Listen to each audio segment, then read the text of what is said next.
الحمد للہ نحمده ونصلي على رسوله الكريم اما بعد فاعوذ باللہ من الشیطان الرجیم بسم اللہ الرحمن الرحیم والذین هم لأماناتهم وعهدهم راعون والذین هم بشهاداتهم قائمون والذین هم على صلاتهم يحافظون اولئک فی جنات مکرمون۔ سورہ معارج کی ان آیات پر درس چل رہا ہے۔ اللہ تعالیٰ نے جو لوگ بھی ایمان والے لوگ ہیں ان کی علامتیں بیان کی ہیں۔ میں بار بار اس مضمون پر بات کرتا ہوں کہ آج مذہب جو ہے چند رسومات کا نام رہ گیا ہے، علامات ختم ہوتی جا رہی ہیں، جو علامات اللہ نے قرآن میں بیان کی ہیں۔ دیکھو، آپ کو اگر آپ کی کمپنی کی طرف سے کوئی کام آپ کے ذمے لگایا جائے، کوئی بھی دنیا میں ادارہ ہے، فوج کا ادارہ ہو، کوئی پرائیویٹ ادارہ ہو، تو اس میں بڑے ادارے جتنے بھی ہوتے ہیں، چاہے وہ پرائیویٹ ہوں چاہے وہ گورنمنٹ کے ہوں، تو اس میں انکریمنٹ اور ترقی کے کچھ اصول اور ضابطے ہوتے ہیں۔ ان اصولوں اور ضابطوں کی روشنی میں آپ کی فائل بننا شروع ہوتی ہے۔ بھائی یہ امپلائی ہے، اگر اس نے یہ بھی کیا، ٹائم پہ اس کی حاضریاں بھی پوری ہیں اور اس کی کوئی شکایت بھی نہیں ہے، اس کا ایٹیٹیوڈ، اس کے اخلاق بھی ٹھیک ہیں، کوئی پھٹے کے واقعات بھی نہیں آئے، تو پوائنٹ بڑھتے چلے جاتے ہیں۔ وہ لگے بندے ہوتے ہیں۔ اب تو اے آئی سے بھی کام لیا جا رہا ہے اس میں، تو جو شخص بھی آپ کو ترقی دینے والا ہوتا ہے، جب وہ آپ کی فائل بنا کے بھیجتا ہے تو اس کو کوئی پرابلم نہیں ہوتی، وہ دیکھتا ہے بھائی پازیٹیو کتنے اور نیگیٹو کتنے۔ ایسا نہیں ہوتا آپ کو ترقی دینے سے پہلے گھنٹوں گھنٹوں بیٹھ کے آپ کے بارے میں پوچھا جائے۔ وہ کہتے ہیں بھائی اس کے 5-6 سال کا ریکارڈ نکال کے لاؤ، اور ریکارڈ ایک لگا بندہ ضابطہ ہے، اس لگے بندے ضابطے کے تحت دیکھا جائے گا کہ یہ ترقی کے قابل ہے یا نہیں ہے۔ باہر ملکوں کے لیے جب ہم اپلائی کرتے ہیں نا، تو اب اے آئی سے بھی انہوں نے ویزے ریجیکٹ کرنا اور ویزے دینا شروع کر دیے ہیں۔ بہت سارے کنٹریز ہیں، میرا چونکہ بہت تجربہ ہے ملکوں میں سفر کا اور اپلائی کرنے کا، تو ان سب کی کسی کنٹری میں وہ ڈاکومنٹیشن کی ویلیو ہوتی ہے کہ ڈاکومنٹس آپ پورے کر کے دے دو تو ویزا لگے گا، نہیں کر کے دو، ایک بھی رہ گیا تو نہیں لگے گا ویزا۔ تو اب اس میں کیا ہوتا ہے، وہاں جو بندہ بیٹھا ہوتا ہے، میں پہلے بہت سوچتا تھا کہ یہ جو ویزے دینے کے لیے ان کی کونسلیٹ میں لوگ بیٹھے ہوئے ہوتے ہیں، یہ تو سارا دن 20 لوگوں کا ڈیٹا چیک کرنا اور پھر کس کو ویزا دینا ہے نہیں دینا، تو پاگل ہو جاتا ہوگا یہ۔ تو کوئی پاگل نہیں ہوتا، اس کو پتہ ہوتا ہے بھائی بینک اسٹیٹمنٹ دیکھنی ہے، ٹیکس دیکھنا ہے، اور پولیو سرٹیفکیٹ کا بعض ملکوں میں ٹی بی شی بی تو نہیں ہے، یہ سب سرٹیفکیٹ لگے ہوئے ہیں اس کی بلا سے۔ اب یہ نہیں ہے کہ وہ چیک کرے گا کہ یہ ٹی بی کا سرٹیفکیٹ صحیح ہے کہ نہیں ہے، اس کو لیب میں بھیجو، ٹی بی میں خود بھی چیک کروں گا۔ اگر وہ ایسا کرنا شروع کر دے تو ایک ہی بندے کی فائل چیک کرے گا۔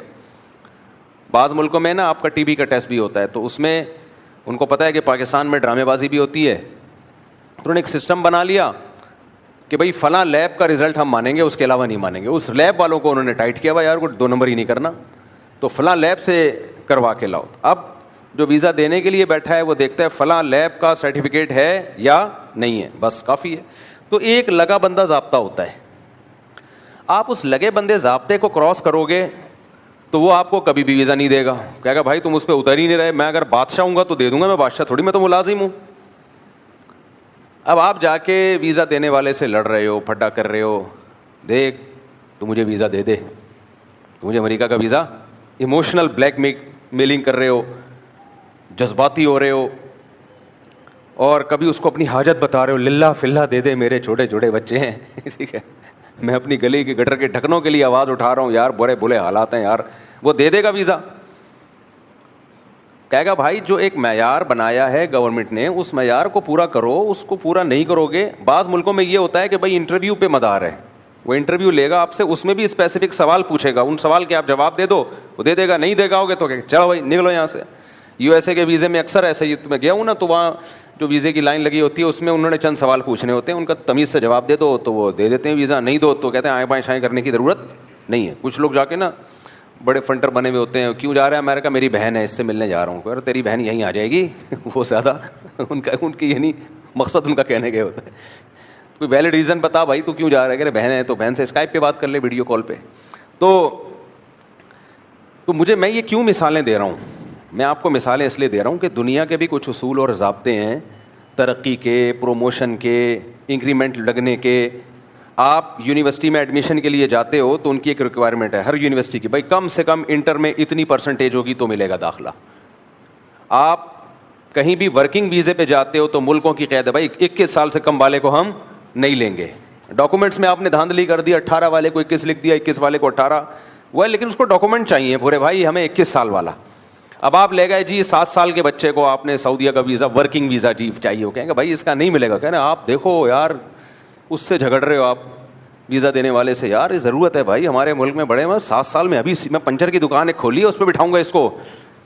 سعودی عرب میں پنچر کی دکان کھولی ہے, اس پہ 7 سال والے کو میں نے بٹھانا ہے تاکہ ابھی سے پنچر لگانا سیکھے. آپ گھنٹہ تقریریں کر لو, اس پہ اثر پڑے گا؟ کہے گا بھائی میں اس کو ویزا دوں گا, میں چوڑے میں آؤں گا, ریکوائرمنٹ نہیں ہے نا, 21 سال سے کم کو نہیں ملتا ورکنگ ویزا. یہ میں اس لیے آپ کو مثالیں دے رہا ہوں کہ جیسے دنیا کے کچھ اصول اور ضابطے ہیں, اس میں آپ کی نہیں چلتی, آپ ایموشنل ہو رہے ہو, آپ رو رہے ہو, آپ ہا ہو کر رہے ہو, وہ کبھی متاثر نہیں ہوگا. تو ہم پتہ ہے کیا کر رہے ہیں, اللہ نے جنتیوں کی کچھ علامتیں, کوئی ڈاکومنٹیشن ہے وہ پوری کرنی پڑے گی, پھر اللہ کہتا ہے تم آخرت میں کامیاب. وہ ڈاکومنٹیشن ہم پوری نہیں کر رہے, ہاں ہی ہو شور مچا کے جنت حاصل کرنے کی کوشش کر رہے ہیں. میں نبی سے عاشق, میں روتا ہوں راتوں کو, میں چیختا ہوں نبی کی یاد میں, مجھے اہل بیت سے محبت ہے,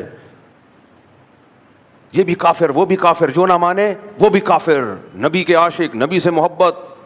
پھر ربیع الاول میں بتیاں لگ رہی ہیں, ناچ رہے ہیں, ہاں ہاں, لوگ کہتے ہیں یہ ہیں محبت, اس کو کہتے ہیں.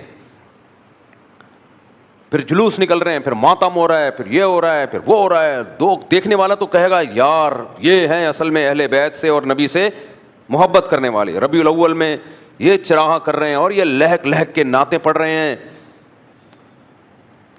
نعت تو بڑی مقدس چیز ہے یار, نعت تو بڑی مقدس چیز ہے. تو اس کو اس طریقے سے اسٹائل سے پڑھنا, انسان ظاہر کرتا ہے کہ میں یہ شو کروں مجھے نبی سے محبت.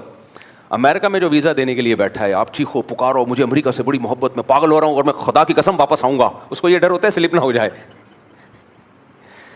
وہ کہتا ہے بھائی کو پراپرٹی کے ڈاکومنٹ دکھاؤ تاکہ پتہ چلے تمہاری یہاں پراپرٹی ہے. مجھے تو ویزا اس لیے بھی ملتا ہے, وہ ان کو جب میں FRC دکھاتا ہوں نا, 19 بچے اور 4 بیگمات, وہ کہتے ہیں یہ نہیں جا سکتا, یہ دنیا چھوڑ دے گا, پاکستان نہیں چھوڑے گا. یہ کیا خیال ہے؟ یہ بھی ایک میرا پازیٹیو پوائنٹ ہے. ویسے تو وہ کہتے ہیں پاکستانیوں کو نسل گھٹاؤ, لیکن ویزے انہی کو دیتے ہیں جن کی نسل زیادہ ہے. یہ بتا دوں آپ کو میں, بچے پیدا کرنے کا ایک پازیٹیو پوائنٹ یہ بھی ہے کہ آپ کو ویزا آسانی سے ملتا ہے, یہ یاد رکھنا. کیونکہ وہ کہتے ہیں دو, یہ پازیٹیو اس میں جاتا ہے, کہتے ہیں ایک تو ریلائبل آدمی ہے کہ بیوی بچوں والا ہے, چھڑا چھاٹ ہوتا نکل لیتا پتلی گلی سے. ان کو پتہ ہے کہ جس کی بیوی بھی ہو بچے بھی ہوں وہ کرمنل ایکٹیویٹیز میں اکثر نہیں ہوتے. کرمنل لوگ تو بیوی بچوں کی ٹینشن پالتے ہی نہیں ہے. یہ آپ کو ایک گر کی بات بتا رہا ہوں میں, سمجھ رہے ہو, جو چاہتے ہیں نا باہر ملکوں میں ٹریولنگ ہو, اسپیڈ بڑھا دو, آنچ تھوڑی تیز کر دو. چائے صحیح پک نہیں رہی ہوتی, بیگم سے کہا تھا بیگم آنچ تھوڑی تیز کر دو جلدی پک جائے گی, تو اسپیڈ کیا کر دو تھوڑی سی. اس سے بھی ایک پازیٹیو, اگرچہ وہ ترغیب یہی دیتے ہیں کہ بچے کم, لیکن کم بچے والوں کو ویزا ملنا مشکل. کمارے کو تو بہت مشکل سے دیتے ہیں, ان کو پتا ہوتا بھاگے گا وہاں جا کے شادی کرے گا, پھر نیشنلٹی کے لیے اپلائی کر دے گا وہاں پہ. تو میرا ایک پازیٹیو پوائنٹ یہ بھی ہے, لوگ کہہ رہے ہیں اتنے ویزے مل رہے ہیں وہاں بھی جا رہے ہیں, وہاں پہ ویزے وہ جب FRC دیکھتے ہیں نا تو وہ پھر ایک پازیٹیو جاتا ہے میسج کہ ہاں بھائی FRC جب دے نا فیملی ریلیشن سرٹیفکیٹ, بھائی ایک پازیٹیو جاتا ہے, یار اتنے بچے آئے تھے, بھاگے گا نہیں ہے, واپس آئے گا. اچھا ایک نیگیٹو بھی ہو سکتا ہے کہ شاید اسی وجہ سے بھاگ رہا ہو,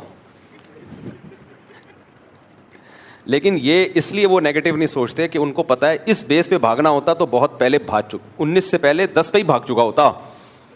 کیا خیال ہے بھائی, 5ویں پہ بھاگ جاتا, چھٹا ہوتا تو بھاگ جاتا, یار نہیں ہو رہا مسئلہ, 7ویں پہ نہیں بھاگا, 8ویں پہ نہیں بھاگا, 9ویں پہ نہیں بھاگا, پہلی پہ نہیں بھاگا, دوسری پہ نہیں بھاگا, سمجھ رہے ہو, تیسری پہ بھی نہیں بھاگا. بھاگنا ہوتا تو بہت سے پہلی پہ بھاگ گئے نا, غلط جگہ شادی ہو گئی بھاگ گئے, وہ دوسری پہ غلط جگہ, اب یار 2 نہیں سنبھال پا رہی بھاگ گیا. تو ان کو پتا ہے یار اتنی کنٹینیو کرتا جا رہا ہے, ڈھیٹ آدمی ہے, تو یہ ادھر ہی اسٹیبل ہو چکا ہے, اب اس کو بھاگنے کی ضرورت نہیں ہے. تو یہ پازیٹیو پوائنٹ جاتا ہے. خیر یہ تو پوائنٹ کون سے پوائنٹ ہے, کبھی اکیلے میں بیٹھو تو اور بہت سارے پوائنٹ ہیں جو بتانے کے. خیر تو میں آپ سے عرض کر رہا تھا کہ آپ ایمبیسی آپ کو بلائے ویزے کے, ویزا نہیں دے رہی. امریکہ میں انٹرویو میں اکثر یہ چیز دیکھ رہے ہوتے ہیں کہ یہ وہاں سلپ تو نہیں ہوگا, آپ اپنی پراپرٹی کے ڈاکومنٹ دکھا دو, ان کو اندازہ ہوتا ہے ہاں بھائی اس کے پاس اتنی پراپرٹی ہے تو کیوں بھاگے گا اتنی پراپرٹی چھوڑ کر. لوگ اس طرح کی چیزیں دکھا رہے ہوتے ہیں. آپ میڈیکل کالج میں پڑھ رہے ہو سیکنڈ ایئر میں, تو یہ ایک بڑی پازیٹیو چیز ہے, ان کو پتہ ہے یار کوئی اپنی میڈیکل کالج کی تعلیم چھوڑ کے کیوں بھاگے گا, تو یقیناً اس نے واپس آنا ہے, 2 سال فیس ضائع تھوڑی کرے گا یہ, وغیرہ وغیرہ. اب آپ نہ میڈیکل کالج کا کوئی ان کو وہ اپنا وہ دکھا رہے ہو, بیک گراؤنڈ دکھا رہے ہو, نہ آپ اس کو پراپرٹی دکھا رہے ہو, نہ 10-15 بچے دکھا رہے ہو, نہ بیویاں دکھا رہے ہو جو ان کے ڈاکومنٹس ہیں, کچھ بھی نہیں. اب وہ امریکہ والا دوست کو لگ رہا ہے کہ بیٹا تو بھاگے گا, یہاں حالات بھی صحیح نہیں چل رہے, بارشوں سے بھی تباہیاں آئی ہوئی ہیں, اور گٹر کے ڈھکن بھی نہیں لگ رہے, پانی بھی کراچی میں شارٹ ہے, ٹارگٹ کلنگ بھی اللہ معاف فرمائے ہو رہی ہے, غربت مہنگائی میں ڈسے ہوئے لوگ ہو, تمہارے لیے تو امریکہ جنت ہے, تو اور تیرے پاس کوئی پراپرٹی بھی نہیں ہے, کوئی بینک اسٹیٹمنٹ بھی نہیں ہے, غریب ہے, کنفرم بھاگے گا. اب آپ ایموشنل ہو رہے ہو, ثبوت کوئی نہیں آپ کے پاس, آپ کہہ رہے ہو نہیں بھاگوں گا, خدا کی قسم یہ وطن میری مٹی, اور مٹی بھی اٹھا کے چوپر میں لے آیا, مجھے اس وطن کی مٹی سے محبت ہے, خون کے آخری قطرے تک میری جان اس وطن پہ قربان. تو ان چیزوں سے وہ متاثر ہوگا, کہہ رہے یار یہ تو ہمیں بیوقوف بنا رہا ہے, کچھ بھی نہیں ہے تیرے پاس یہاں رہنے کے لیے, تو بھاگے گا نا. آپ کہیں خدا کی قسم نہیں بھاگوں گا, لا الہ الا اللہ, قرآن پہ ہاتھ رکھوا لو, قسم اٹھوا لو, کہے گا بھائی صاحب ڈاکومنٹس پورے کر کے لے آ. ان جذباتی باتوں سے میں متاثر نہیں ہوں گا. اس طرح فوج میں ترقی کے کچھ اصول ہوتے ہیں, لیفٹننٹ سے سب لیفٹننٹ سے لیفٹننٹ, لیفٹننٹ سے کرنل, کرنل سے وغیرہ وغیرہ. تو آپ اس کا ایک اصول ضابطہ ہوتا ہے, بھائی یہ آپ کی ایک فائل بنتی رہتی ہے, آپ وہاں بھی ایموشنل ہو رہے ہو, تو میں سر بہت ایمانداری سے, مجھے آپ آرمی چیف بنا دیں, اللہ کا واسطہ آرمی چیف بنا دیں, میں بہت ایمانداری سے ملک کو چلاؤں گا, یہ کروں گا وہ کروں گا. بھائی یہ آپ کی ایک, یا تو بہت ساری چیزیں اس میں ہوتی ہیں نا, بہت ساری چیزیں انکلوڈ ہوتی ہیں اس میں. وزیر اعظم سے آپ کے تعلقات بھی دیکھے جاتے ہیں, زیادہ نہیں آگے جاؤ, سافٹ ویئر اپڈیٹ ہو جاتے ہیں. خیر تو ہم بھی جذباتی ہو جاتے ہیں ایک دم سے, کیا کریں, ایموشنل. تو ہر چیز اس میں دیکھی جاتی ہے نا, اس میں کچھ تعلقات دیکھے جاتے ہیں, کچھ آپ میں صلاحیت دیکھی جاتی ہے, سب کچھ مل جل کے ہوتا ہے. یہ میں اتنی مثالیں کیوں دے رہا ہوں کہ ہم سمجھتے ہیں کہ بس اسلام ہی تختہ مشق رہ گیا ہے. تورات, انجیل, زبور, جتنی آسمانی کتابیں ہیں, قرآن پاک, سب کا ایک ہی مضمون ہے, اعمال. جنت کس پہ ملتی ہے؟ ایموشنل ہونے پہ نہیں ملتی. جنت کس پہ ملتی ہے؟ اعمال. آپ لوگ کتنے عرصے سے درس قرآن سن رہے ہیں؟ کئی سال ہو گئے مجھے, پہلے ہم نے 30واں پارہ ختم کیا, پھر اور جو میرے تفسیر کے لیکچر مفتی طارق مسعود اسپیچز والے چینل پہ جا رہے ہیں, کہیں آپ نے دیکھا کہ قرآن عقیدے اور اعمال کے علاوہ کسی اور چیز کو فوکس کرتا ہو؟ کہیں دیکھا آپ نے؟ اہل ایمان کی صفات میں وہی باتیں جو بار بار ریپیٹ ہوتی ہیں. تبھی ہم جب قرآن پہلی دفعہ ہم نے پڑھنا شروع کیا نا, عربی گرامر سیکھ کے, اور جو ہمیں ترجمہ سمجھ میں آنا شروع, تو ہم بار بار سوچتے تھے کہ قرآن مختلف انداز سے ایک ہی بات کو, چند باتوں کو ریپیٹ کرتا ہے. باتیں وہی ہوتی ہیں لیکن انداز کیا ہوتا ہے؟ مختلف. وہی انہی باتوں کو ریپیٹ کرتا ہے. یہ ایک اشکال ہوتا تھا, تو قرآن نے خود اس اشکال کا جواب دیا کہ ہم بار بار اپنی آیات کو پھیر پھیر کے بیان کرتے ہیں, لعلہم یذکرون, تاکہ ان کو نصیحت حاصل ہو. ایک دفعہ میں بات سے نصیحت حاصل نہیں ہوتی. ہم کہتے ہیں اللہ تعالیٰ نے ایک دفعہ ایمان والوں کی یہ علامتیں بیان کر دیں تو چلو ٹھیک ہے, اللہ نے بیان کر دیں, یہ ہونی چاہیے مسلمانوں میں. لیکن قرآن پھر وہی علامتیں, پھر وہی علامتیں, پھر وہی علامتیں, پھر وہی علامتیں, بار بار, اس لیے انسان کو احساس ہو جائے بھائی یہی ہے, اس کے بغیر اللہ آپ سے راضی نہیں ہوگا. اور وہ اعمال ہیں, سمجھ رہے ہو کہ نہیں سمجھ رہے؟ وہ کیا ہیں؟ وہ اعمال ہیں آپ کے, چند اخلاقیات ہیں, وہ آپ کو اپنے اندر پیدا کرنی ہے. یعنی کچھ اندر کے اعمال ہیں, کچھ باہر کے اعمال ہیں, کچھ نظریات ہیں, عقیدے ہیں, عقیدہ توحید, ختم نبوت, رسالت, آسمانی کتابوں پہ ایمان. یہ جو چند عقیدے ہیں, ان عقیدوں میں بھی ہم نے گڑبڑ کی. اتنے پیچیدہ پیچیدہ عقیدے مارکیٹ میں لانچ کیے. بھائی اسلام تو بہت سیدھا سادہ ہے, ایک خدا پہ ایمان, اس کے سوا کسی کو نہیں پکارنا, تمام پیغمبروں پہ ایمان, نبی صلی اللہ علیہ وسلم آخری نبی ہیں, آپ کے بعد کوئی پیغمبر نہیں آئے گا. تمام آسمانی کتابوں پہ ایمان. آخری آسمانی کتاب کون سی ہے؟ قرآن, جس نے تمام کتابوں کو منسوخ کر دیا. اور موت کے بعد دوبارہ زندگی ہے. یہ بہت آسان ہے, لیکن ہم نے اس میں بھی جا کے عرش کی مٹی قبر کی مٹی سے افضل ہے یا نہیں ہے, اس میں تو بھائی دونوں رائے ہو سکتی ہیں, کوئی وہ والی رائے رکھ لے تو بھی ٹھیک ہے, دوسری رائے رکھ لے تو بھی ٹھیک, اس پہ تو بحث کی ضرورت ہی نہیں ہے, یہ ہمارے بنیادی عقیدوں میں سے نہیں ہے. لیکن ان چیزوں پہ پھر وہ آگے حیات النبی ممات النبی کے جھگڑے, اتنے عوام تو اس میں پس کے رہ جاتی ہے. وہ کہتے ہیں حیاتی جنتی, وہ کہتے ہیں مماتی دوزخی, مماتی کہتے ہیں حیاتی دوزخی, وہ کہتے ہیں مماتی. عوام جو کراچی میں تو یہی نہیں پتہ ہے حیاتی مماتی ہوتا کیا ہے. لیکن آپ دیکھو ایک حیاتی کی مسجد میں جاؤ گے, جو متشدد لوگ ہیں ان کی بات کر رہا ہوں, وہ مماتیوں کی صبح و شام اس کا ایسا لگتا ہے زندگی کا مقصد ہی یہی ہے کہ مماتی جہنمی ہے. حالانکہ کوئی اختلاف نہیں ہے, چند الفاظ کا تھوڑا سا کھیل ہے بس. اور اگر ہے بھی تو چپ کر جاؤ یار, چھوڑو, کیا کرنا ہے اتنی ڈیپ میں جا کے باتیں بیان کرنے. عوام کو دوسری چیزوں میں لگاؤ جو قرآن نے جن چیزوں کو فوکس کیا ہے. میں اکثر ایک واقعہ سناتا ہوں نا, ہمارے یہاں جو فرقہ واریت کس اسٹائل کی چل رہی ہے, واقعہ تو کئی دفعہ سنا چکا ہوں, لیکن موقع کی مناسبت سے دوبارہ آ جائے تو اچھا ہوتا ہے. کہتے ہیں کسی جنگل میں 2 آدمی ملے, حالانکہ جنگل میں تو جانور ہوتے ہیں نا, اتفاق سے کوئی گم گیا ہوگا, دوسرا بھی مل گیا. تو انہوں نے کہا یہ بھی ایک بندہ میری طرح کا یہاں راستہ بھول گیا ہے. کہیں دنیا میں تھے نا وہ, تو امریکہ کے فرض کرو امریکہ کے جنگلوں میں. تو اس نے دوسرے سے پوچھا یار ماشاء اللہ اور تو بھی مجھے مل گیا, تو ہے کیا؟ اب اس کو ڈر لگ رہا ہے, پتہ نہیں یہ کون سے مذہب کا ہے, کون سے کنٹری کا ہے, دشمن نہ نکلے کہیں. یار تو کدھر کا ہے؟ اس نے کہا میں پاکستان. اڑے زندہ باد, اتفاق سے میں بھی کہاں کا ہوں, Pakistan. Nice to meet you, بڑی خوشی ہوئی آپ سے مل کے, اپنا ملک ایک ہی نکلا. اچھا یار تو یہ بتا کہ تیرا مذہب کیا ہے؟ مسلمان ہوں. اڑے ہم بھی کیا ہیں, مسلمان. ویری گڈ, زبردست مذہب. اب آپ کا خوف آہستہ آہستہ کیا ہو رہا ہے, بولو, کم ہو رہا ہے کہ یار اپنا ہی ہے, ہر لحاظ سے اپنا ہے. ابے مسلمانوں میں فرقے ورقے بہت چل رہے ہیں آج کل مارکیٹ میں. ایسا نہ ہو کوئی ایسے فرقے کا ہو کہ گردن اڑا دے یہیں میری کھڑے کھڑے, کہ تجھے تو میں تلاش کر رہا تھا. اس فرقے کا بندہ جہاں ملے وہ واجب القتل ہے. اب آپ کو ایک خوف ہوا, ٹھیک ہے, آپ نے پوچھا تیرا فرقہ کون سا ہے؟ اس نے کہا بھائی سنی ہوں. اڑے یار ہم بھی کیا ہیں, سنی. چلو شیعہ سنی کا جھگڑا بھی ختم. اچھا سنیوں میں تو 4 مکاتب فکر ہیں, وہ تو سب ایک دوسرے کو برحق سمجھتے ہیں, لیکن چلو انسان کو اپنے ہم مسلک سے تھوڑا سا لگاؤ زیادہ ہوتا ہے. اس نے کہا میں فقہ حنفی کو فالو کرتا ہوں. اڑے یار ہم بھی فقہ حنفی کو فالو کرتے ہیں. سبحان اللہ, کوئی جھینگے پہ بھی جھگڑا, کوئی کیکڑے پہ بھی جھگڑا نہیں ہوگا, کوئی خوراک, کوئی مسئلہ ہی نہیں. نماز بھی بالکل سیم ہوگی. آپ کو اور خوشی محسوس ہوئی. اچھا یار تو یہ بتا کہ حنفیوں میں دیوبندی بھی ہوتے ہیں, بریلوی بھی ہوتے ہیں, تو کیا ہے؟ اس نے کہا میں دیوبندی ہوں. ابے زندہ باد یار, کوئی ربیع الاول پہ بھی کوئی مسئلہ نہیں ہوگا, سیم ربیع الاول دونوں کا ہے بھائی, سیم. تو ہم سب کا وہ امام حرم کے پیچھے ہم دونوں نماز پڑھ لیں گے, کبھی جانا ہوگا حج پہ, ٹھیک ہے, کوئی مسئلہ ہی نہیں ہوگا. زبردست. دیوبندیوں میں حیاتی ہے مماتی ہے؟ اس نے کہہ دیا مماتی. دھت تیرے کی, ادھر آ کے مار کھا گیا سالا, مجھے پتا تھا تو پنجپیری ہے. تو پھر اس کو جو مناظرے جنگل میں وہیں کیا شروع ہو گئے. تبھی تو لوگ مذہبی لوگوں سے نا بھاگتے ہیں کہ یار اس دلدل میں جتنا گھسو گے نا. اس لیے میرے بھائی, اس لیے اہل علم اسے نہیں کہتے کہ آپ کو جو آتا ہے وہ عوام کے سامنے رکھ دیں. نا نا نا نا, عوام کے سامنے وہ رکھیں جو ان کی بنیادی ضرورت ہے. بڑا مسئلہ اہل علم کے ساتھ کیا ہوتا ہے, جو جن کو علم میں رسوخ نہیں ہے. قرآن نے اہل علم کی 2 قسمیں کی ہیں. قرآن نے ایک اہل علم جو اہل علم ہے, ایک وہ والراسخون فی العلم ہے, جن کو علم میں کیا ہے, رسوخ, بہت مضبوط گرفت ہے.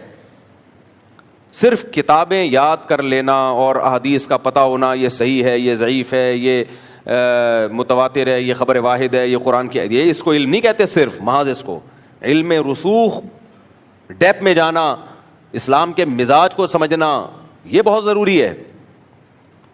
میں اکثر ایک حدیث پیش کرتا ہوں نا, نبی صلی اللہ علیہ وسلم نے حضرت ابو ہریرہ رضی اللہ تعالیٰ عنہ, نبی کے نال مبارک, آپ کا جو جوتا ہے نال مبارک وہ لے کے جا رہے ہیں.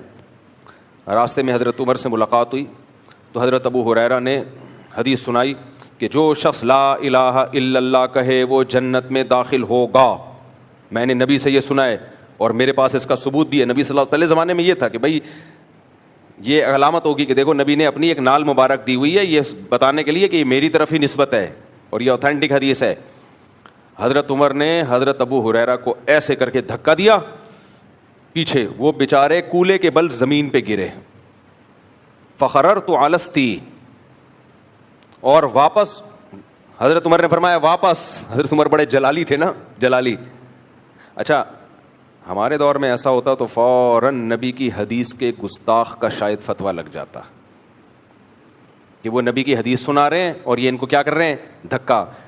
حضرت عمر سے پوچھا جائے تو وہ کہیں گے, جیسے کہ پوچھا گیا, نبی نے پوچھا اے عمر تم نے ان کو میری حدیث پیش کرنے تم نے ان کو دھکا کیوں دیا؟ تو حضرت ابو ہریرہ روتے ہوئے نبی کے پاس گئے, یا رسول اللہ میں نے عمر کو حدیث سنائی, انہوں نے مجھے ایسے کر کے دھکا دیا. تو نبی نے عمر سے پوچھا رضی اللہ عنہ, اے عمر تم نے ایسا کیوں کیا؟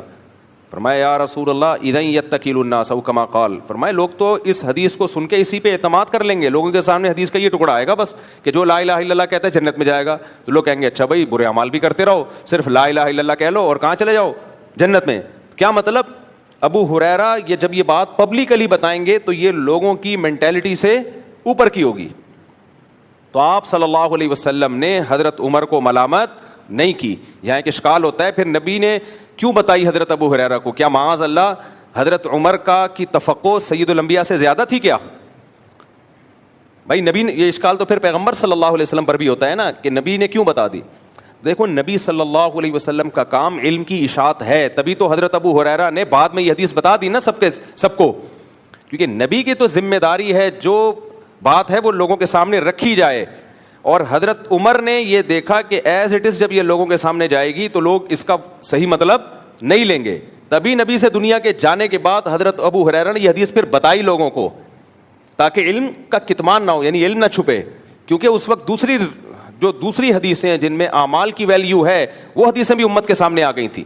اور نبی صلی اللہ علیہ وسلم نے یہ کام اس لیے کیا, اس میں حکمت تھی حضرت عمر رضی اللہ تعالی عنہ کی تفقع اور بصیرت کو بیان کرنا. بعض کام نبی کے دور میں ایسے ہوئے ہیں کہ اس میں کسی اور صحابی کی فضیلت کو بیان کرنے کے لیے, اس کی مثال ایسے ہے جیسے نبی صلی اللہ علیہ وسلم کو حضرت عمر نے مشورہ دیا کہ عورتوں کو پردے کا حکم دیا جائے, آپ صلی اللہ علیہ وسلم نے اس مشورے پہ عمل نہیں کیا, لیکن آسمان سے آیتیں نازل ہو گئیں کہ آپ عورتوں کو پردے کا حکم دیں. کئی سارے احکام ایسے ہیں جو حضرت عمر نے بتائے اور وہ قرآن کا حکم بن کے نازل ہو گئی. نبی نے نہیں کیے وہ شروع میں. کیوں؟ کیونکہ اسلام کا ایک بڑا مقصد سیدنا عمر کی فضیلت بیان کرنا بھی تھا, کیونکہ نبی کے بعد ابو بکر اور عمر نے ہی اس جگہ کو سنبھالنا تھا, نبی کی جانشینی ادا کرنی تھی. تبھی تو حدیث میں آتا ہے کہ میرے بعد ابو بکر اور عمر کو فالو کرو. تو اس میں حکمتیں ہوتی ہیں. خیر موضوع سے میں ہٹ رہا ہوں. تو میں یہ بات عرض کر رہا تھا آپ کے سامنے, یہ بات یہاں سے آئی کیسے کہ یہ علم کا لیول ہوتا ہے ہر شخص. ہاں میں یہ کہہ رہا تھا کہ وہ دیکھو اب وہ جو جنگل میں ملے ہیں تو وہ بالکل ہی ان کا آخری پہ حیاتی مماتی پہ آ کے ان کا جنگل میں پھڈا شروع. ہمارے استاذ نے ایک واقعہ سنایا کہ کئی سال پرانا واقعہ ہے کہ ایک KPK سے ایک خاتون حج پہ گئی, اس کا بچہ گم گیا. وہ بوڑھی خاتون تھی, عمرے میں نا, عمرہ یا حج پہ اس کا بچہ گم گیا. تو کسی نے بچہ تلاش کر کے, کسی مولوی صاحب نے بچہ تلاش کیا, بہت بیچاری رو رہی تھی, بچہ لا کے اس خاتون کو دے دیا. وہ بڑی خوش ہوئی, ماشاء اللہ بیٹا اللہ جزائے خیر دے. تو اس خاتون نے KPK میں کسی ایسے علاقے سے تھی جہاں یہ حیات النبی ممات النبی کا پٹا بڑا چل رہا تھا. تو اس سے پوچھا کہ تم حیاتی ہو مماتی ہو؟ اس نے کہتی ہے میں پنچ پیری ہوں. کہتے ہیں اتنا غصے ہوئی ہے نا وہ, یعنی اس کو افسوس ہو رہا تھا کہ یہ کاش کسی حیاتی نے تلاش کیا ہوتا, یعنی پنچ پیری نہ ہوتا جس نے یہ.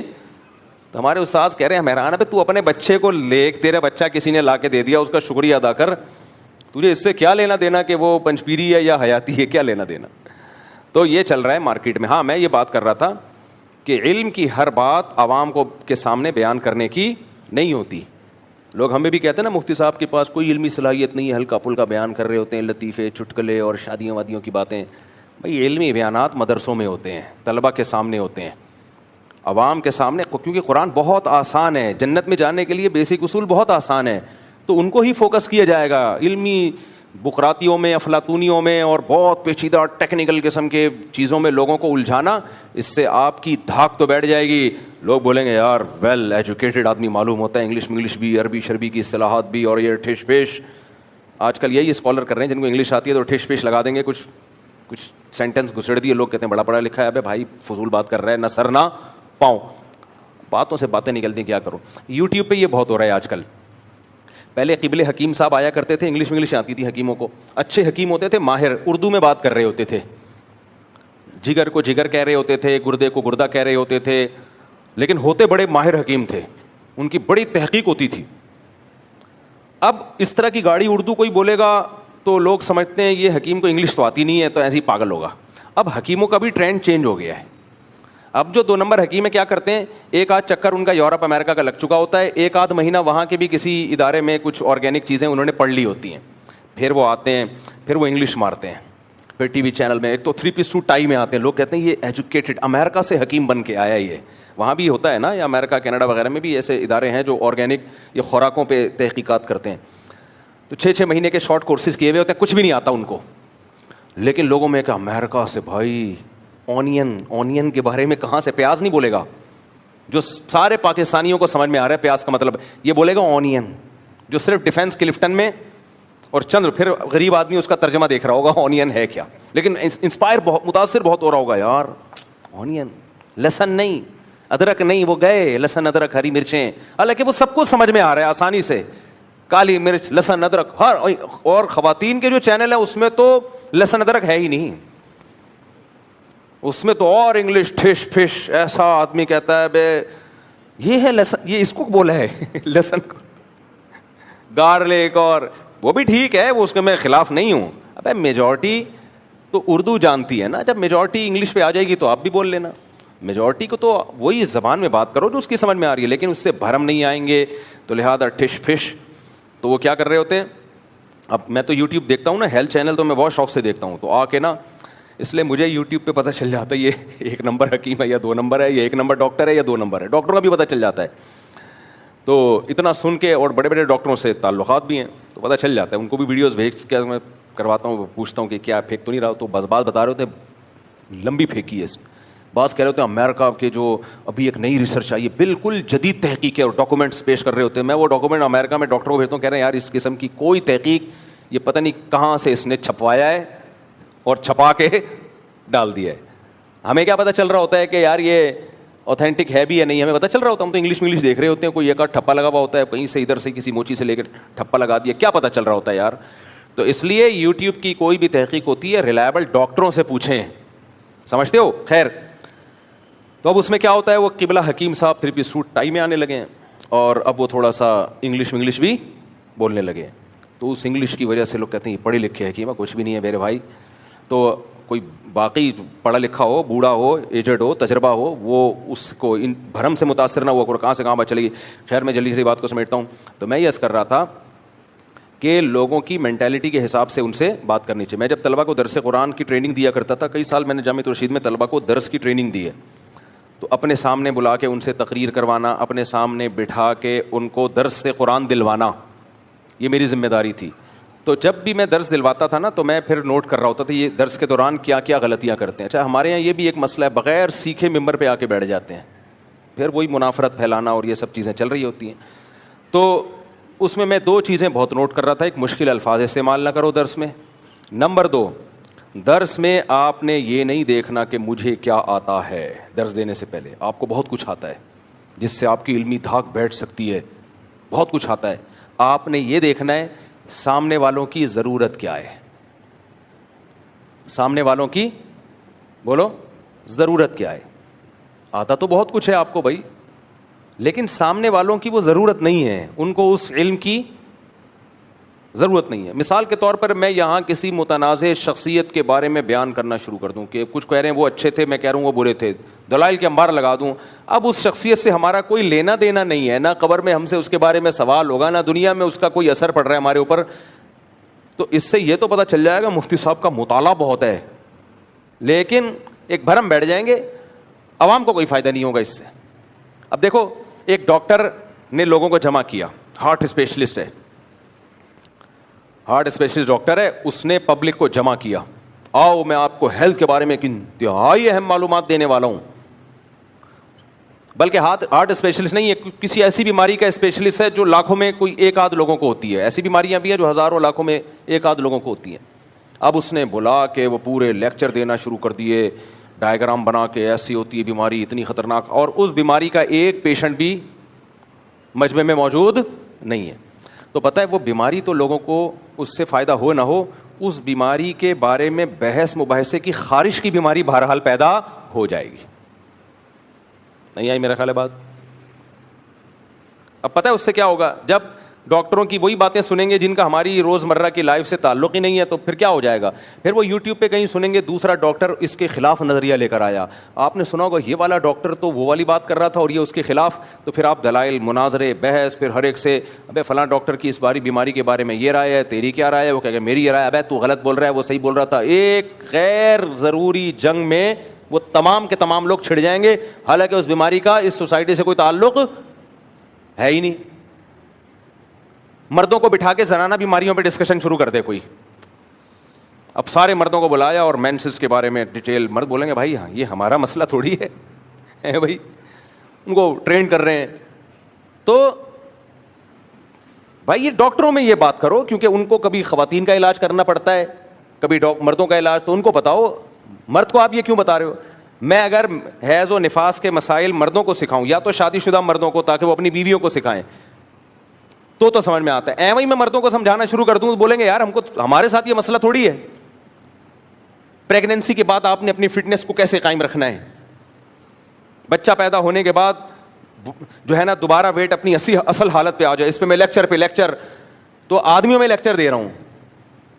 تو شروع میں تو آپ کو عجیب سا لگے گا, لیکن پھر پتہ ہے کیا ہے, آپ کو موٹاپے کی بیماری لگے نہ لگے, اس مسئلے پر بحث کی بیماری بہرحال لگ جائے گی. پھر آپ دوسرے ڈاکٹروں کو جا کے چھیڑیں گے, بتا یار خواتین کے اگر بچہ پیدا ہو جائے تو دوبارہ واپس ویٹ کیسے مینٹین ہوتا ہے, وہ بتائے ایسے, ابے چل تیرے کو کیا پتا, اس نے پوری ریسرچ سے بات کی, اس طرح سے ہوتا ہے.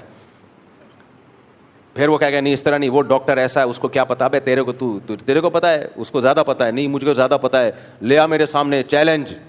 پھر تیسرا ڈاکٹر الگ, پھر دو فرقے ایک محلے میں بن جائیں گے, حالانکہ ان کا اس مسئلے سے کوئی تعلق ہوگا ہی نہیں. گنجے کو آپ بتا رہے ہو یہ والی کنگھی زیادہ مناسب ہے بال بنانے کے لیے, برش سے بال بنانے کے بجائے اس کنگھی سے بنایا کر بال. تو گنجے کو بال بنے نہ بنے, یہ بیماری بحث کی, یہ خارش کی بیماری لگ جائے گی. ہمارے کراچی میں ایک مولوی صاحب تھے, ان کے ممبر پہ جب بھی جاؤ نا, وہ حیات ممات کا مسئلہ بہت, ان کا ہر ہفتے کا مسئلہ ہی یہی تھا.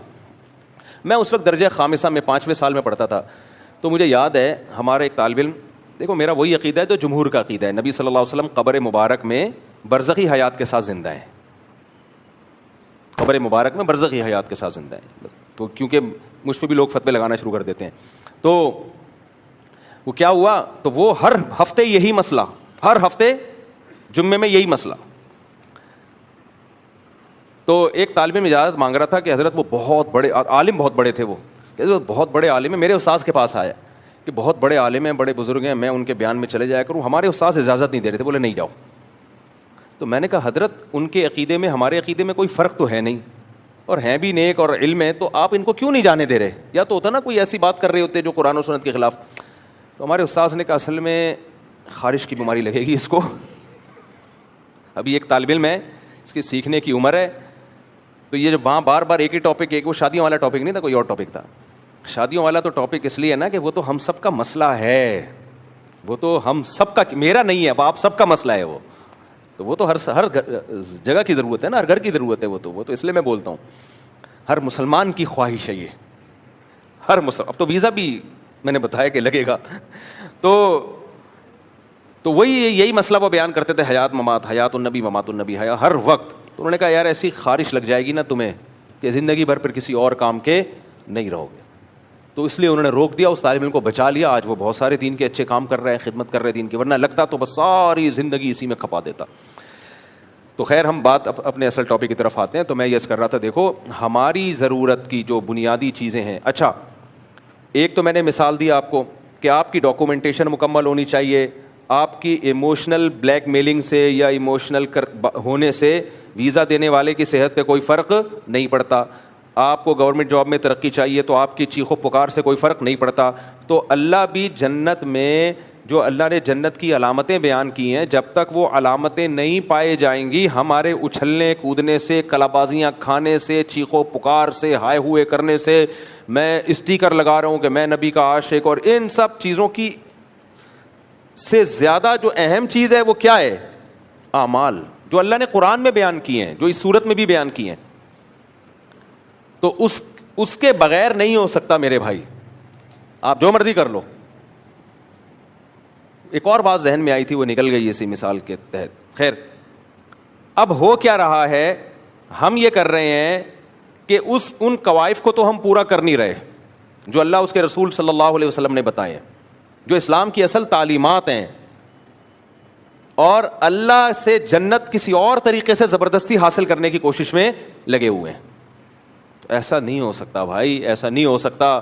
تو قرآن جو بیسک علامتیں بیان کرتا ہے نا اہل ایمان کی, ان علامتوں میں سب سے پہلے توحید ہے, وہ تو میں نے بتا دیا, اس میں تو کمپرومائز نہیں ہے. یہ جو حیات ممات کی بات آئی ہے یہ بتانے کے لیے کہ بیسک عقیدے آپ کے مضبوط ہونے چاہیے. عقیدہ اگر آپ کا خراب ہے, آپ الٹے لٹک کے نماز پڑھو, آپ رو رو کے پاگل ہو جاؤ, آپ کچھ بھی کر لو. مثال کے طور پر دیکھو, یعنی شریعت کے خلاف طریقے سے آپ اللہ کو راضی نہیں کر سکتے.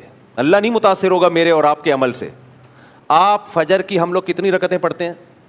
2 رکعتیں پڑھتے ہیں, 2 سنت 2 فرض. اگر ہم ایسا کرنا شروع کرتے ہیں, 2 فرض میں امام صاحب 1 رکعت اور ملا لیں. اب آج کی مغرب کی نماز میں میں نے سجدہ سہو کیا, کیوں کیا؟ اتحیات کے بعد میں نے درود شریف پڑھ لیا تھا. میں 2 رکعت کے بعد بھول گیا کہ یہ تیسری رکعت ہے یا دوسری. اب میں بھول گیا نا, تو میں اتحیات پڑھی, پھر میں نے درود شریف. اب میں انتظار کر رہا ہوں کہ اگر کچھ دیر ہو جائے گی تو پیچھے سے کوئی سبحان اللہ بولے گا. بھائی یہ 2 رکعتیں کھڑے ہو کے بول ہی نہیں رہے ہوتے لوگ پیچھے سے. امام جب 2 رکعت کے بعد کھڑے ہونا اور بیٹھ جائے نا, اور کافی دیر بیٹھا رہے, تو سمجھ جاؤ کہ بھول گیا. یہ سلام پھیرنے کے بعد بتاتے ہیں, پھر لوگ سلام پھیر دیتے ہیں, پھر لوگ کہتے ہیں خیریت. تو اس سے تو ان کی نماز ٹوٹ جاتی ہے نا. ابھی موقع ہے, ابھی سجدہ سہو سے تلافی ہو جائے گی. تو میں پھر بیٹھا, میں انتظار کر رہا ہوں, درود شریف بھی پڑھ رہا ہوں, اور کہ یار پیچھے سے کوئی آواز آئے گی. اگر نہیں آئی تو اس کا مطلب صحیح ٹریک پہ چل رہا ہوں میں.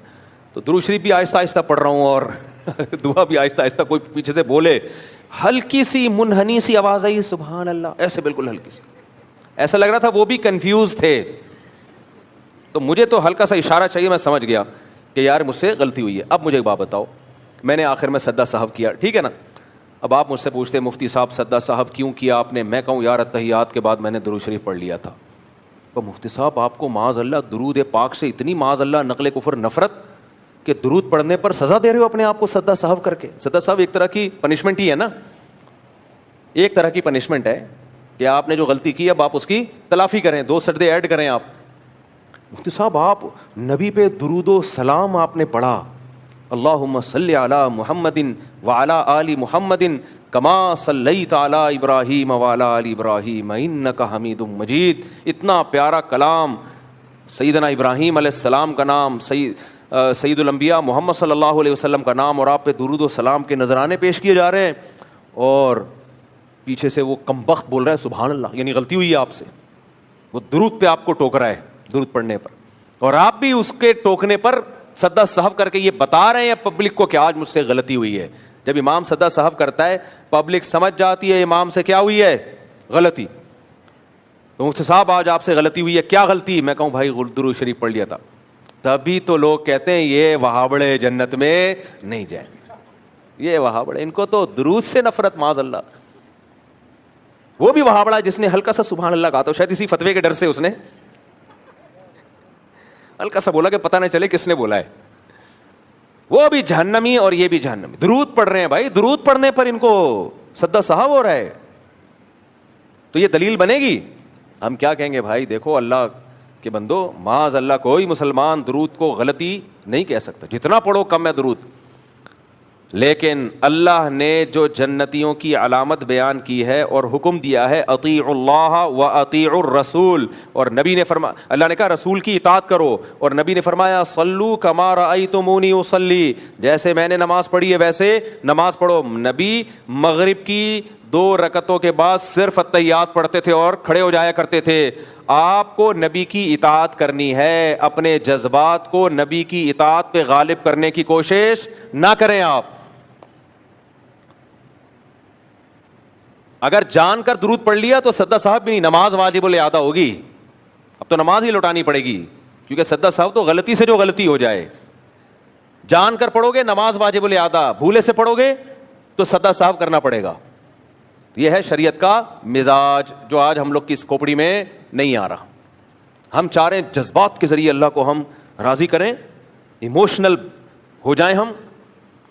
تو بھائی دنیا میں آپ کی ان چیزوں کا کسی پہ, اچھا میاں بیوی کا رشتہ, بیگم سے آپ کی شادی کے بعد بیگم کہہ رہی ہے انڈے لے کر آؤ, دہی لے کر آؤ, آپ ایموشنل بلیک میلنگ کر رہے ہیں اس کو, اور آپ بڑے ایموشنل ہو رہے ہیں, بیگم کیا میں انڈے لینے کے لیے جاؤں گا تو مجھے تھوڑی دیر کے لیے تمہاری زیارت سے محروم ہونا پڑے گا, مجھے تم سے اتنی محبت ہے, میں نہیں چاہتا کہ یہاں بیڈ سے اٹھ کے میں کہیں جاؤں, وہیں پڑا ہوا سو رہا ہے, وہیں اٹھ رہا ہے, واش روم میں جاتا ہے, پھر آ کے وہیں بیٹھ جاتا ہے. پتہ نہیں مجھے کیا ہونے لگتا ہے بیگم, جب میں گھر سے باہر نکلتا ہوں مجھے تمہاری یاد آتی ہے, میں نہیں جاؤں گا.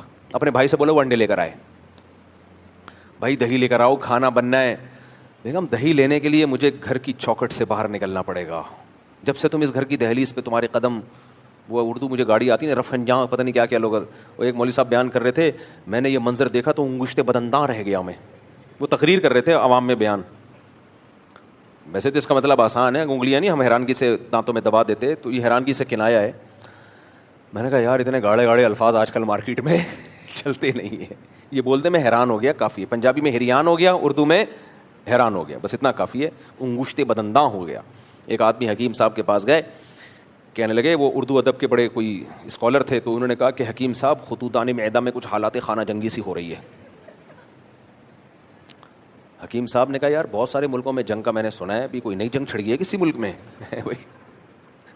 بہت سارے ملکوں میں جنگ ہو رہی ہے, ابھی انڈیا پاکستان کی ریسنٹلی ہوئی ہے, تو ابھی کون سا ہے؟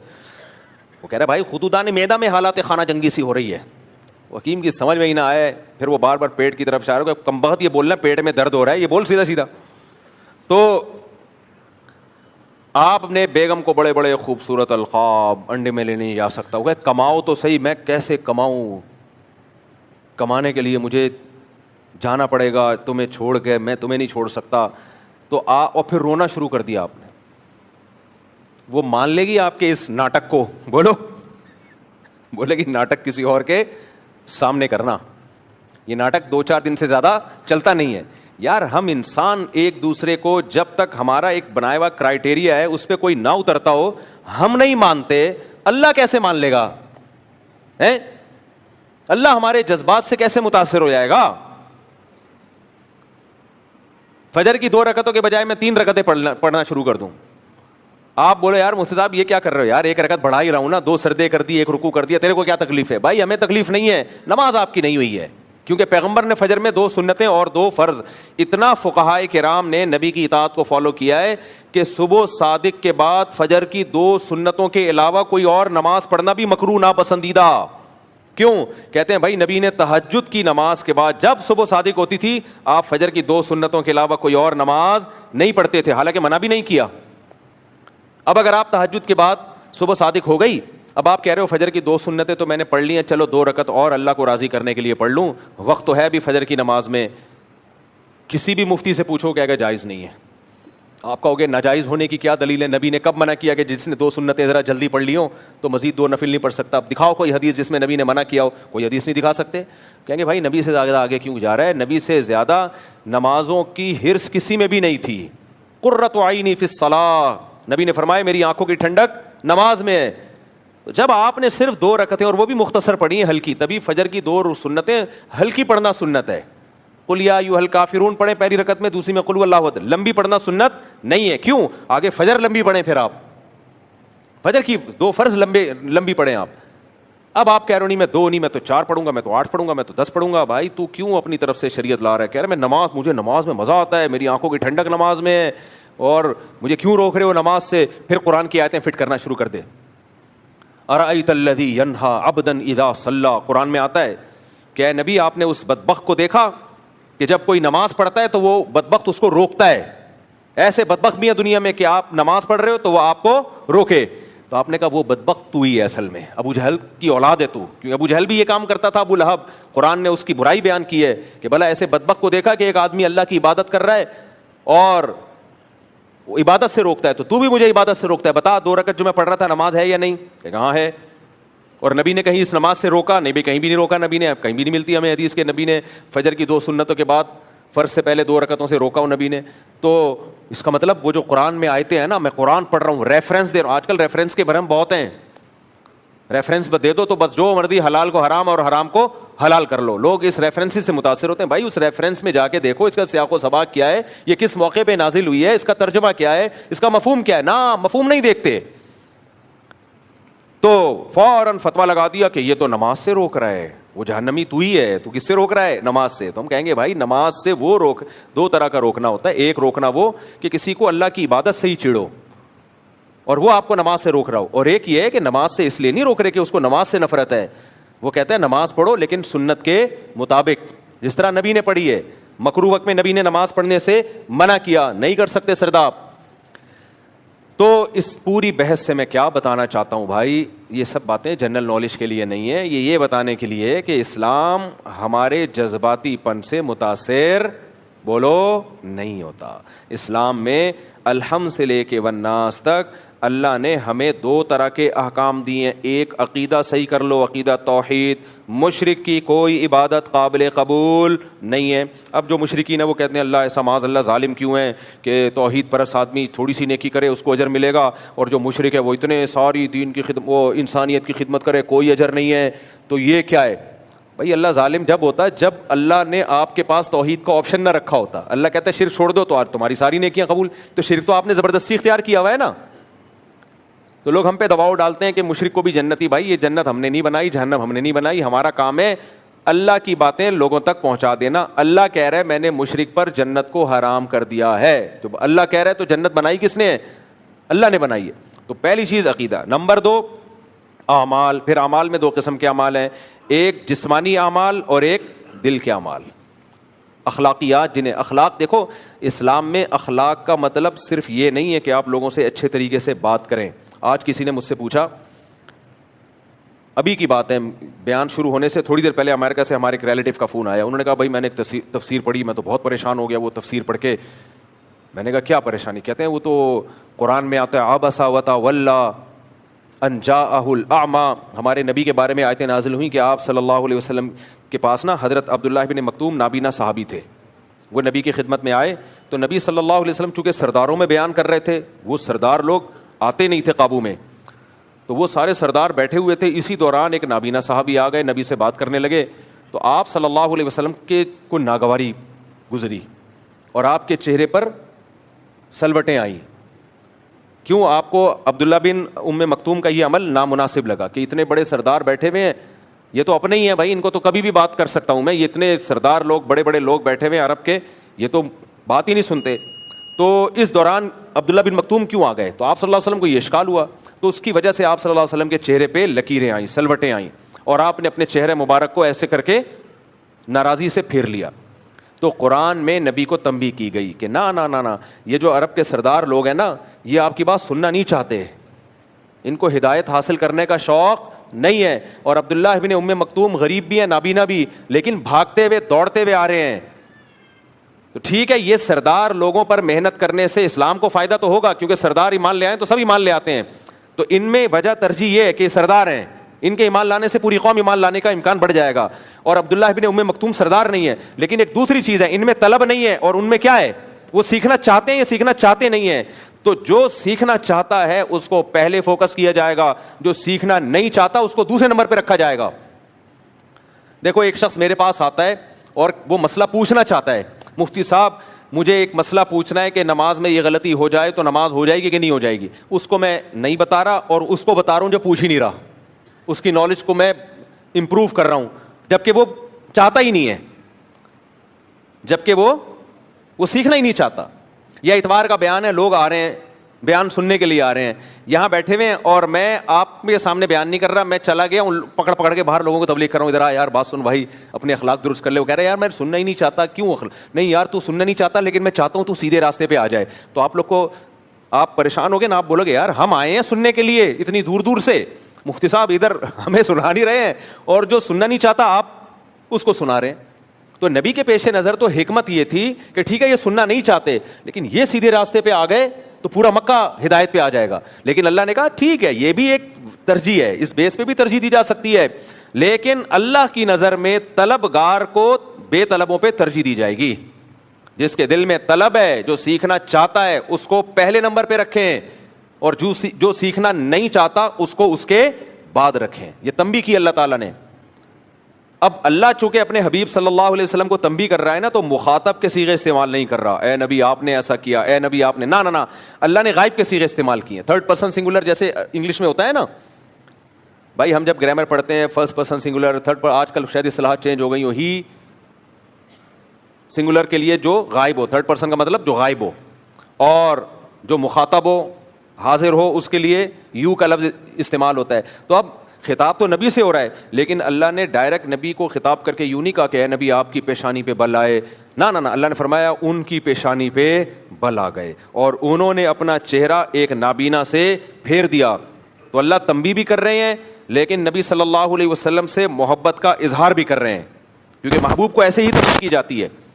اب وہ مجھے کہنے لگے, جو ہمارے ریلیٹیو جنہوں نے امریکہ سے بھی تھوڑی دیر بیان سے پہلے انہی کا فون تھا, کہنے لگے بھائی ایک تفسیر میں لکھا ہوا ہے, یہ تو غلط ہے, یہ نبی کے بارے میں نہیں ہے, قرآن کی یہ آیتیں بالکل نبی کے بارے میں نہیں ہیں, یہ تو فلاں معاذ اللہ فلاں کافر کے بارے میں ہے, کیونکہ نبی کے بارے میں تو قرآن کہتا ہے انک لعلی خلق عظیم, اے نبی آپ کے اخلاق سب سے اوپر.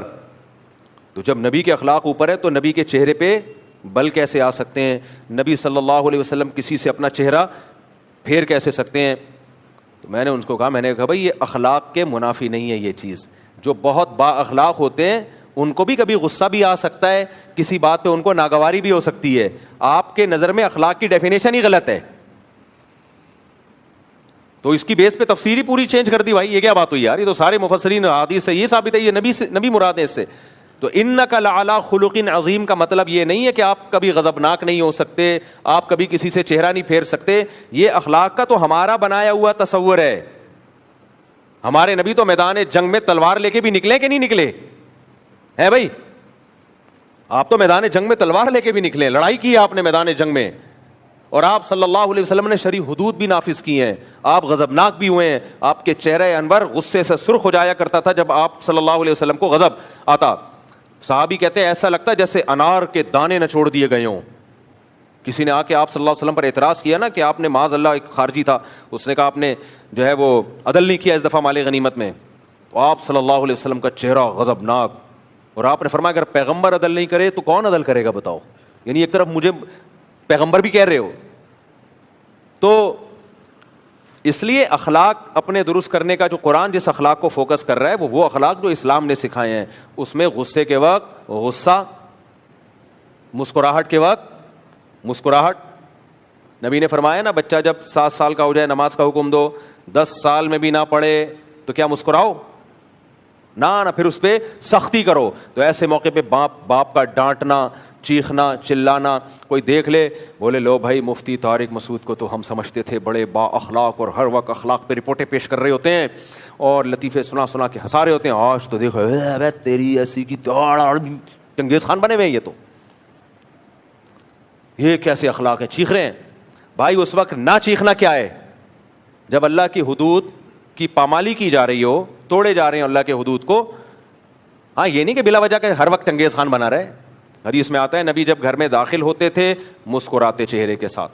آج کچھ لوگ گھر میں داخل باہر گٹر کے ڈھکن پہ بیٹھ کے لڑکوں لونڈے لپاڑوں کے ساتھ ہاں یہ ہنس رہے ہیں, گھر میں داخل ہوتے ہی بچے سہمنا شروع, بیگم بھی پریشان کیونکہ اس کو ایسا لگتا ہے چنگیز خان نے بغداد پہ دوبارہ اٹیک کر دیا ہے. تو یہ غلط ہے. لیکن کبھی کبھار جب آپ کو پتا ہے کہ ایک چیز غلط ہو رہی ہے اور میرے سختی کرنے سے وہ ٹھیک ہو سکتی ہے, تو ایسے موقع پہ سختی کرنا, غصہ کرنا یہ بد اخلاقی نہیں ہے بلکہ کیا ہے, اخلاق. بعض لوگ غیرت لیس ہوتے ہیں, ان کو غصہ ہی نہیں آ رہا ہوتا کسی بات پہ. جلدی سے بات کو سمیٹتا ہوں. اخلاق اپنے درست کرنا یہ باطنی عمل ہے. اخلاقیات میں کیا ہے, حسد نہ ہو. اب اس کو تو لوگ اخلاق سمجھتے ہی نہیں ہیں. کسی اور کی ترقی کو دیکھ کے آپ جل رہے ہو, کڑ رہے ہو, ٹینشن میں آ رہے ہو, یہ کیا ہو رہا ہے, تو اس کا مطلب آپ کے اخلاق اچھے بولو نہیں, ابھی آپ ٹھیک نہیں ہوئے ہو, ابھی آپ ٹھیک نہیں ہوا.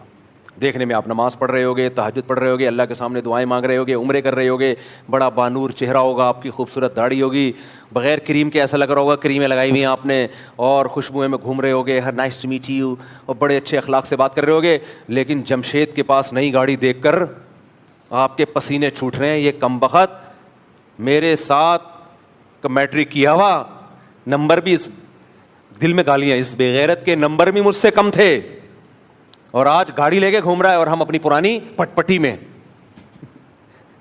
تو یہ اخلاق ہیں, یہ دل کی حالت کون جانتا ہے؟ اللہ جانتا ہے. اس کا مطلب آپ با اخلاق اندر سے ہوتا ہے بھائی. نبی نے فرمایا نا, الا ان فی الجسد مضغہ اذا صلحت صلح الجسد کلہ, جسم میں ایک لوتھڑا ہے گوشت کا جس کو دل کہا جاتا ہے, وہ ٹھیک ہو تو جسم سے نکلنے والے اعمال ٹھیک, وہ خراب تو آگے سارے اعمال برباد. کیونکہ جب انسان کو جس سے حسد ہو تو پھر آدمی بلا وجہ اس کو نقصان پہنچانے کی کوشش میں لگا رہتا ہے, اس کی جائز تعریف بھی برداشت نہیں ہوتی. سیاسی لیڈروں میں یہی تو ہوتا ہے. کبھی آپ نے دیکھا کوئی سیاسی لیڈر جو اپوزیشن, آپ حکومت میں ہو, کوئی دوسرا اپوزیشن میں, آپ کسی سیاسی لیڈر کی جائز تعریف کسی دوسرے کے سامنے کر کے دکھا تو دو جو جائز تعریف ہو. نا ویسی اس نے یہ بیوقوف بنانے کے لیے کر رہا تھا وہ. آپ کو جب کسی سے بغض ہو جاتا ہے نا تو اس کے ہر اچھے کام میں کیڑے نکالے جاتے ہیں. اب یہ کیا بتاؤں یار, میرے پاس ایک صاحب آئے, مجھے کہنے لگے تو حکومت کی چند پالیسیوں کے بارے میں نا, تو میں نے کہا یہ والی پالیسی بہت اچھی ہے, باقی تو میں حکومت سے بہت ساری چیزوں میں اختلاف کرتا ہوں, یہ کام خاندانی ہو رہا ہے. اور پھر میں نے اس کے ثبوت پیش کیے. میں نے کہا دیکھو یہ ہو گیا. کہتے ہیں اصل میں یہ کام تو کیے لیکن یہ صرف حکومت نے لوگوں کو بیوقوف بنانے کے لیے کیے. میں نے کہا یار اللہ کے بندے ہو, اگر کوئی اچھا کام کر رہا ہے, حالانکہ مجھ سے بڑا کوئی تنقید کرنے والا شاید کبھی خوشبو لگا کے آئے نا, تو جو تنقیدی کام ہے ممبر پہ بیان کرنے کے نہیں ہوتے, نجی محفلوں میں تو آدمی سب کچھ بولتا ہے. تو میں نے کہا یہ والا کام ٹائٹ کر دیا. کہہ رہے نہیں, اصل میں یہ کام ٹائٹ کیا لوگوں کو بیوقوف بنانے کے لیے تاکہ لوگ سمجھیں کہ ہم اچھے ہیں. میں نے کہا یار یہی اگر تمہارا لیڈر کر رہا ہوتا تو یہ تعویل کرتے کہ بیوقوف بنانے کے لیے. اپنے والے کے بارے میں جتنی باتیں وہ سب اخلاص پر مبنی تھیں, دل کی عطا گہرائیوں سے اس نے قوم کی خدمت کی. اور مخالف پارٹی میں کوئی اچھا کام ہے تو پبلک کو یا تو واضح قرائن ہو تو ٹھیک ہے مان لیں گے. تو یہ ہر جگہ ہی چل رہا ہے میرے بھائی. وہ ایک میں اکثر واقعہ سناتا ہوں. ایک خاتون سے ایک پڑوسن ملنے کے لیے آئی, بہن تمہاری بیٹی کی شادی ہوئی ہے, داماد کیسا ملا تمہیں. یہ چل رہا ہے سیاسی لیڈروں میں آج کل, بالکل یہ صحیح عکاسی کی ہے سوسائٹی کی. بیٹا تمہیں باجی یا بہن تمہیں داماد کیسا ملا. اتنا اچھا داماد ہے بہن, کیا بتاؤں, میری بیٹی 12 بجے تک پڑی ہوئی سوتی رہتی ہے, کچھ بھی نہیں کہتا اس کو. اب تو کراچی میں سب ہی 12 بجے تک الحمدللہ, اب لطیفہ ہی کینسل ہو گیا. اب کراچی والے کہیں گے تو صحیح ہے نا, 12 بجے صبح اڑ جاتی ہے. لوگ تو 2 بجے کراچی میں اٹھ کے ناشتہ کر رہے ہیں. ہمارے ایک دوست کو میں نے فون کیا دوپہر 2 بجے, میں نے کہا آ جاؤ, جانا. کہہ رہا میں بھی ناشتہ کر رہا ہوں. میں نے کہا جلدی نہیں ہو گیا کچھ, اتنی جلدی ناشتہ؟ ڈاکٹر کی صحت کے خلاف ہے بھائی, تھوڑا لیٹ کرنا چاہیے ناشتہ. تو 12 بجے تک میری بیٹی سو کے اٹھتی ہے, میرا داماد اس کو کچھ بھی, بالکل اس کی مرضی کی لائف دی ہوئی ہے اس نے. اچھا بہن تمہیں بہو بھی ملی ہے, سنا ہے اسی دن تمہاری بیٹے کی بھی شادی تھی, بہو کیسی ہے؟ اسی کمبخت 12 بجے سے پہلے اٹھتی نہیں ہے سو کے, بنوس 12 بجے تک پڑی رہتی ہے. اور میرا بیٹا بھی جورو کا غلام بن چکا ہے, اسی کے چرن میں بیٹھا رہتا ہے. میں کہتا ہوں اس کو اٹھائے, 12 بج گئے. آپ اس کو لطیفہ سمجھ رہے ہو, لیکن ہم سب کی زندگیاں اسی اصول پہ گزرتی ہیں, سمجھتے ہو؟ جس سے دشمنی اس کی ہر اچھائی بری, جس سے دوستی اس کی ہر برائی اچھی. تو یہ خرابی باہر کی نہیں ہے, یہ اصل میں ٹیکنیکل فالٹ کہاں کا ہے؟ گاڑی میں آواز آ رہی ہوتی ہے نا, آپ کوئی بیوقوف آواز کو بند کرنے کی کوشش کریں. تو ایسے الارم, آپ گھڑی کا الارم بج رہا ہو اور آپ الارم کے اوپر بیٹھ جاؤ, الارم بند ہوگا؟ ہیں تکیہ رکھ دو, بند ہوگا بھائی. اس کا بٹن آف کرنا پڑے گا, جہاں سے بج رہا ہے وہاں سے ٹھیک کرو اس کو. تو ایسے ہی میرے بھائی یہ جو برائیاں ہو رہی ہیں نا, وہ والا اس کی ہر اچھائی بھی بری اور اس کی ہر برائی بھی, اپنے والے کی ہر برائی بھی اچھی. یہ اندر کا ٹیکنیکل فالٹ ہے. اب گاڑی بج رہی ہے تو میکینک کیا کہتا ہے, بھائی آواز آ کہاں سے رہی ہے؟ اب میکینک نے کیا, بج رہی ہے تو آپ کیا کرو, بجائے اس کی آواز ہے نا, آواز وہ آپ کے کانوں میں اس نے وہ لگا دیا, اب نہیں بج رہی. چیک کریں, کیا کہتے ہیں, ایئرپورٹ کہتے ہیں اس کو میرا خیال ہے. میں جب سوتا ہوں نا, آپ عجیب میرے سونے کا منظر ہے, میرے ساتھ دوست بہت پھر حیران ہوتے ہیں. میں 2 پنکھے چلاتا ہوں سونے سے پہلے. کینیڈا سے میں ایک مشین لے کر آیا. ہوتا یہ تھا کہ کینیڈا وغیرہ تو سرد ممالک ہیں, جاپان بھی ٹھنڈا ملک ہے, پنکھے نہیں چل رہے ہوتے. اب پنکھے نہ چلنے سے ہوتا یہ ہے کہ ہم جب سو رہے ہیں تو آواز آ رہی ہے. اب میرے ساتھ دوست سو رہا ہے, اس کے خراٹے لے رہا ہے. اب میں اگر میزبان سے بولوں مجھے الگ کمرہ لے کے, تو ان کا خرچہ بلا وجہ کا ڈبل. 2 بندے ہیں تو یار ایک ادھر سوئے گا ایک ادھر سوئے گا, اس بیڈ پہ سوئے گا, وہ خراٹے لے رہا ہے. اتنی بڑی ٹینشن میرے لیے سفروں میں, کوئی خراٹے لے رہا ہے, کوئی دیر سے سو رہا ہے, اس کو نیند نہیں آ رہی. جاپان میں جن کے گھر میں ٹھہرا تھا ان کو میں نے کہا ہوٹل چھوڑو یار, آپ کے گھر میں یہ کمرہ دے دو. اب میں وہاں آیا ہوں تو ان کے بچوں کی آواز, تو مجھے نیند ہی نہیں آ رہی, میرے ساتھ مسائل کھڑے ہو گئے. اس کا ایک ٹیکنیکل حل نکالا میں نے. پھر ہم سفر میں اکٹھے گئے, ہمارے کچھ دوست تھے کے پی کے وغیرہ 2-4 سال پہلے, تو ہمارے ایک پٹھان دوست ہیں, میرے بڑے جگری دوست ہیں, انہوں نے مجھے حل بتایا. میں نے کہا کیا حل ہے؟ انہوں نے کہا کہ یوٹیوب پہ پنکھا چلانے کی ویڈیو لگا دو. میں جہاں جاتا تھا نا تیز پنکھا چلاتا تھا, سردی ہے تو کمبل لے کے سو جاتا تھا, پنکھے کی آواز میں بہت ساری آوازیں دب جاتی ہیں. تو میں نے کہا اب یہاں تو پنکھا بھی نہیں ہے. انہوں نے کہا یوٹیوب پہ پنکھا چلاؤ. یوٹیوب پہ میں گیا تو بہت سارے پنکھوں کی آوازیں, بالکل وہی آواز ہوتی ہے جو ہمارے پنکھے کی. میں نے کہا یار دماغ تو یہ کہے گا کہ یہ اوریجنل نہیں ہے پنکھا. مجھے پنکھے میں اچھی نیند آتی ہے. کچھ لوگوں کو پنکھے کے ساؤنڈ سے محبت ہوتی ہے, ان میں بھی ہوں. چل رہا ہوتا ہے نا, بڑا مزہ آتا ہے یار. اور پنکھا جتنا پرانا ہو نا اتنی ہی اچھی نیند آتی ہے, کیونکہ ایسے چل رہا ہوتا ہے. ایک جگہ تو میں گاؤں میں بیٹھا ہوا تھا, انہوں نے ایک پیڈسٹل فین لا کے رکھا. مجھے لگ رہا تھا ان کی نانی کی جہیز کا ہے یہ, کسی کو کیا پتا کس کی بات ہو رہی ہے, غیبت نہیں ہو. پرانا سب پنکھا نا, میں اس کے نیچے, مجھے لگا کہ یہ گر جائے گا. وہ پیڈسٹل فین نہیں ہوتے ڈنڈے والے, اب وہ یوں ہل بھی رہا ہے. میں نے کہا بھائی یہ گرے گا. وہ کہہ رہے نہیں گرے گا, یہ ہماری بہت پرانا ہے. میں نے کہا یہ بتا رہا ہے کہ میں گرنے والا ہوں, اور آپ حیران ہو گئے گر گیا. تو شکر ہے میں نیچے قریب میں لیٹا ہوا نہیں تھا, میں بات کر رہا ہوں اور وہ گر گیا. تو لیکن وہ اڑنگ کے اپنا بالکل, اگر خاموشی ہو نا نیند نہیں آتی انسان کو. اس میں میری ہے, ہر آدمی کا اپنا اصول ہوتا ہے. ٹرین میں کتنی اچھی نیند آتی ہے, ٹھکا ٹھک ٹھکا ٹھک ٹھک, اسی کو آدمی عادی ہو جاتا ہے نا, ٹھکا ٹھک سن کے. جہاز میں کتنا شور ہوتا ہے لیکن لوگ سو رہے ہوتے ہیں. شور اگر کنٹینیوسلی ایک ہی فریکوینسی کے ساتھ ہو نا تو وہ لوری بن جاتا ہے, وہ پھر شور نہیں رہتا. ہاں ایک دم سے کوئی چھینک رہا ہے آ کر کے, اور کوئی ناک صاف کر رہا ہے, کوئی خراٹ, پھر نہیں نیند آتی انسان کو. تو جو میرے دوست تھے خراٹے والے, ان کو بھی میں کہتا تھا کنٹینیوسلی اگر ایک ہی فریکوینسی کے ساتھ آپ خراٹے لو نا تو میں سو جاؤں گا, لیکن تمہاری فریکوینسی کیا ہوتی ہے یار, تھوڑی دیر کے بعد چینج. کبھی ناک سے آواز نکال رہے ہو وہ الگ فریکوینسی کے ساتھ ایک دم گلے میں آ جاؤ گے, اندر جانے کی فریکوینسی الگ ہے, باہر نکالنے کی الگ ہے. تو یہ نہیں ہوتا بھائی, یہ برداشت نہیں. اور ایک فریکوینسی کے ساتھ اگر کنٹینیوسلی خراٹے لو, پھر چپ نہیں ہونا, پھر چپ ہو کے دوبارہ خراٹے مارو گے, پھر نیند خراب ہوگی. لیکن وہ اس پہ عمل نہیں کرتے, اس لیے تو اس کا بہترین حل میں نے سوچا. تو مجھے ہمارے دوست نے بولا یار پنکھا یوٹیوب پہ لگا لو. یوٹیوب پہ نا بارشوں کی آوازیں بھی ہیں, پنکھے کی آوازیں بھی ہیں, بہت ساری آوازیں, جو پسند ہو وہ لگا کے سو جاؤ آپ. تو وہ مجھے بڑی زبردست چیز مل گئی. تو میں یوٹیوب پہ زور سے پنکھا لگا کے نا, پنکھے کی آواز. اس میں ہوتا ہے شروع میں تو آدمی کو لگتا ہے فیک ہے, تھوڑی دیر میں آدمی بھول جاتا ہے اور وہ یہی سمجھتا ہے کہ یہ پنکھا ہی چل رہا ہے. وہ مجھے بڑی زبردست چیز ہاتھ میں آ گئی. تو اب میں جب کینیڈا گیا, ہمارے ایک دوست ہیں, انہوں نے کہا کہ مفتی صاحب یہاں تو باقاعدہ ایسی مشینیں ملتی ہیں پنکھے کی آوازوں کی, کیونکہ موبائل میں تو کبھی چل رہا ہے, پھر موبائل کی بیٹری. تو انہوں نے مجھے مشینیں دی. میں نے کہا مجھے 5 مشینیں چاہیے, کیونکہ چاروں گھروں میں ایک ایک رکھوں گا اور ایک اپنے ساتھ کبھی سفر میں. تو 5 مشینیں انہوں نے میرے لیے ارینج کی. تو اب وہ میں گھر میں لگاتا ہوں, وہ لگایا سوئچ اور پنکھا زور سے چلنا شروع. پنکھے کی آواز چینج کرنا چاہتے ہیں تو اس میں آپشن ہے. اگر آپ چاہتے ہیں بارش کی آواز لگائیں, تیز بارش ہو رہی ہے, وہ لگا دیں آپ. اس کا فائدہ کیا ہوتا ہے, اتنی لمبی میں نے آپ کو کتھا سنا دی.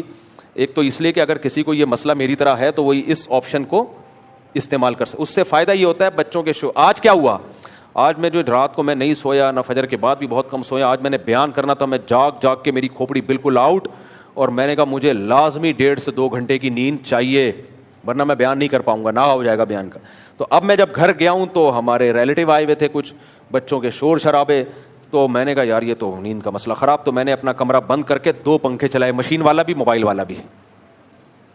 مشین والا بھی فل آواز میں اور موبائل والا بھی.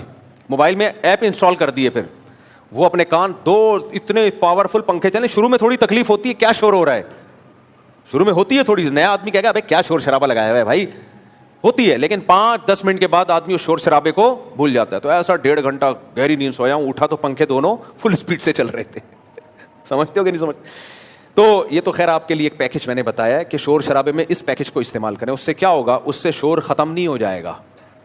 شور ختم کرنے کے لیے جہاں سے شور شروع ہے نا وہاں جا کے ختم کرنا پڑے گا. اس شور میں, اس نئے شور میں پرانا شور دب جائے گا.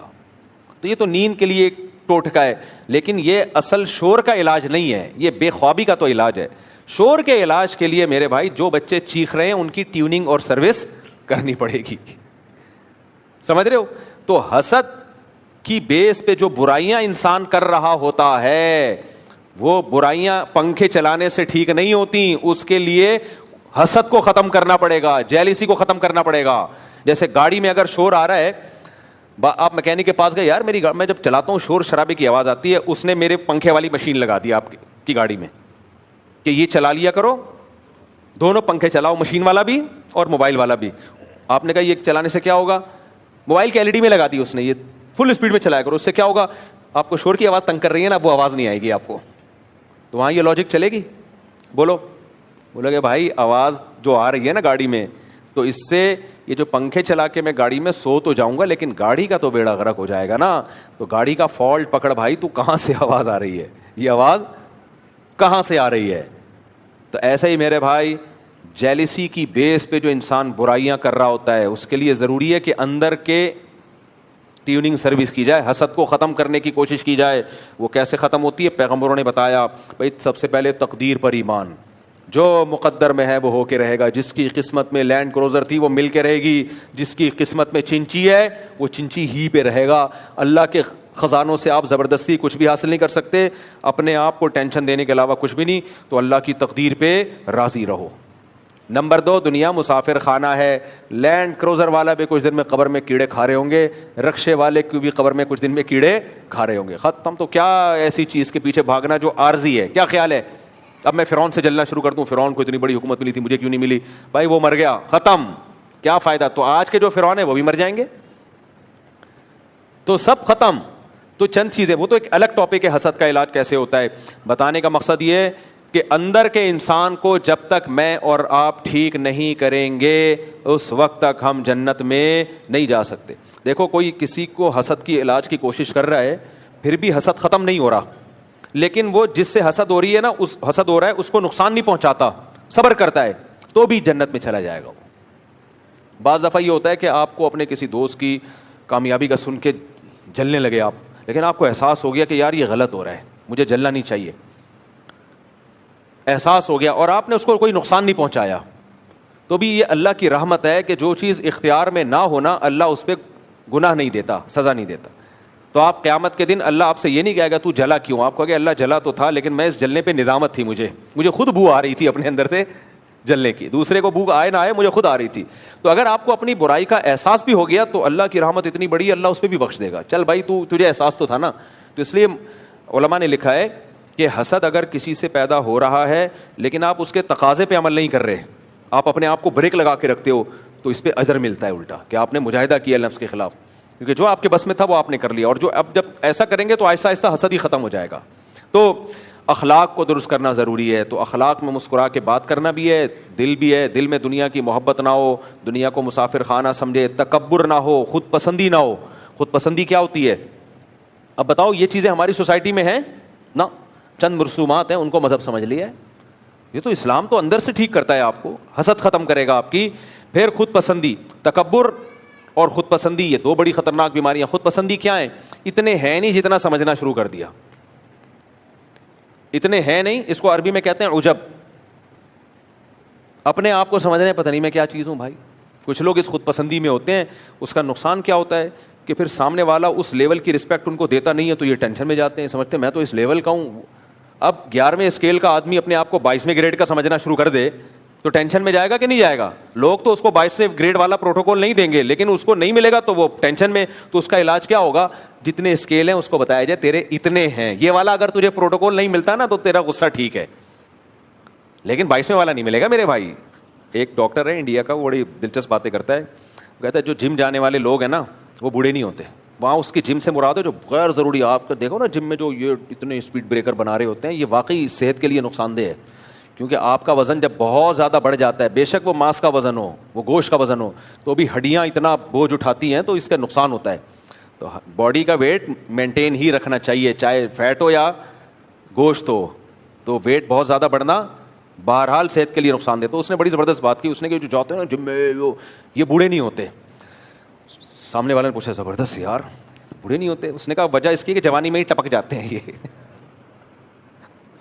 جوانی میں ہی حقیقت ہے, بہت سے ایسے تھوڑے دنوں میں وہ ٹہل جاتے ہیں وہ. تو اللہ ہم سے اخلاق کے بارے میں پوچھے گا, اندر سے کیسے تھے تم, اور پھر ظاہری اعمال. اس میں سب سے پہلے نماز, زکوٰۃ اور بار بار معاہدوں کی پابندی. کیریکٹر لیس آدمی اللہ کے ہاں قابل قبول نہیں ہے. زبان کا کیسا ہے تو, کیریکٹر لیس. معاہدوں کی پابندی جس پر میں 1-2 ہفتے پہلے ڈیٹیل میں بیان کر چکا ہوں. کرایہ ٹائم پہ آپ دیتے ہو کہ نہیں دیکھتے؟ مالک مکان کو ترساتے تو نہیں ہو. آپ کسی کی گاڑی استعمال کر رہے ہو, اپنی گاڑی سمجھ کے چلا رہے ہو یا کسی اور کی چیز؟ آپ دیکھو اپنی گاڑی کیسے چلاتے ہیں اور اداروں کا مال کیسے استعمال کرتے ہیں. ناپ تول میں کمی تو نہیں کرتے, حق لینے کے لیے تو پورے گن کے لیتے ہو, دیتے ہوئے ڈنڈی مارتے ہو. یہ ساری اخلاقیات آپ کے شر سے پڑوسی محفوظ ہیں یا نہیں ہیں؟ آپ کے شر سے. آپ کے پڑوسی کا آپ کے بارے میں کیا تبصرہ ہے کہ یار اچھا پڑوسی مل گیا ہمیں, بڑا خاندانی آدمی ہے کہ اس کی وجہ سے ہمیں فائدہ ہے. بصرہ میں ایک تابعی نے ایک گھر بیچا, قیمت ڈبل لگائی اس کی. کسی نے کہا اتنا مہنگا گھر نہیں ہے, سستا ہونا چاہیے. انہوں نے کہا میں نے اس میں ایک صحابی رسول رہتے ہیں میرے پڑوس میں, اس پڑوس ہونے کی قیمت بھی لگائی ہے. تجھے فری پھوکٹ میں اتنا اچھا گھر نہیں دوں گا جس کے پڑوس میں اتنے عظیم صحابی رہتے ہوں. کیوں؟ ان کی تجھے صبح شام زیارت ہوگی, ان سے تجھے سیکھنے کا موقع ملے گا. تو ایسے ہی پکڑا دوں میں تجھے؟ اتنا عظیم پڑوس چھوڑ کے میں جا رہا ہوں, میں کیوں جاؤں گا؟ بعض لوگ کہتے ہیں نا گڈ ول کی بھی ایک ویلیو ہوتی ہے نا. تو گھر کی گڈ ول صرف اس سے نہیں بنتی کہ یہ ڈیفینس میں ہے یا کلفٹن میں, اس سے بھی بنتی ہے اڑوس پڑوس میں ہیروئن کی چرسی رہتے ہیں یا نیک لوگ رہتے ہیں. ماں باپ اپنے بچوں کو اچھے علاقوں میں لے کے جاتے ہیں, چرس پی رہے ہوتے ہیں کیونکہ پڑوس میں کون سا بچہ رہتا تھا؟ چرسی رہتا تھا. تو گڈ ول کی بھی ویلیو ہوتی ہے. اس کا مطلب یہ نہیں کہ وہ صحابی رسول کی قیمت لگا رہے ہیں, صحابی رسول کی قیمت نہیں لگا رہے, وہ صحابی رسول کی صحبت کی قیمت لگا رہے ہیں کہ اتنی عظیم صحبت تجھے مل رہی ہے تو یہ صحبت میں چھوڑ کے جا رہا ہوں, قربانی دے رہا ہوں. اس کے اگر مجھے اتنے پیسے ملیں گے تو دوں گا کیونکہ میری ضرورت تھی, ان کی کوئی ضرورت تھی, ورنہ میں نہیں دوں گا. تو یہ سارے بھائی اخلاقیات اور اعمال ہیں جس کو فوکس کرنا ہے. اور آج ہم جو مذہبی طبقہ ہے نا وہ اس کو فوکس نہیں کر رہا. اس نے چند چیزیں بنا لی ہیں, اسی پہ چل رہے ہیں. تبھی پوری دنیا میں لوگ انگریزوں کی تعریف کر رہے ہوتے ہیں, مسلمانوں کی برائیاں کر رہے ہوتے ہیں. یہ 2 نمبر ہیں. لیکن آپ ربیع الاول اور محرم میں دیکھ لو, ایسا لگتا ہے مسلمان سے بڑا عاشق رسول اس کائنات میں پیدا ہوا ہی نہیں. اور کمبخت چوری کرے گا اور اس چوری سے عمرہ کرنے جائے گا. مسجدوں میں کرپشن کے بعد سب سے پہلے کمیٹی کہاں جاتی ہے؟ عمرہ کرنے کے لیے جاتی ہے ان پیسوں سے. سمجھ رہے ہو؟ تو یہ سارا حساب کتاب چل رہا ہے. تو ہم تو بھائی آپ دیکھ رہے ہو قرآن اور سنت کتنے سالوں سے درس ہو رہا ہے, اسپیچز پہ بھی میرے تفسیر کے لیکچر, میں بھی کوشش کر رہا ہوں کچھ مجھے بھی وہ چیزیں ملیں جن کو ہم نے فوکس کیا ہوا ہے, وہ قرآن میں مل نہیں رہی. قرآن میں یہی مل رہا ہے, نماز پڑھو, اخلاق اچھے کرو, حسد نہ کرو, اور مال جمع کر کے جو کنجوسی کرتے ہیں برے ہیں, اللہ کو خرچ کرنے والے پسند ہیں. ماں باپ کا خیال کرو, رشتے جاری جوڑو, رشتے مت توڑو, اور بوڑھوں کا اکرام کرو. صحیح ہے نا؟ اور جو ہے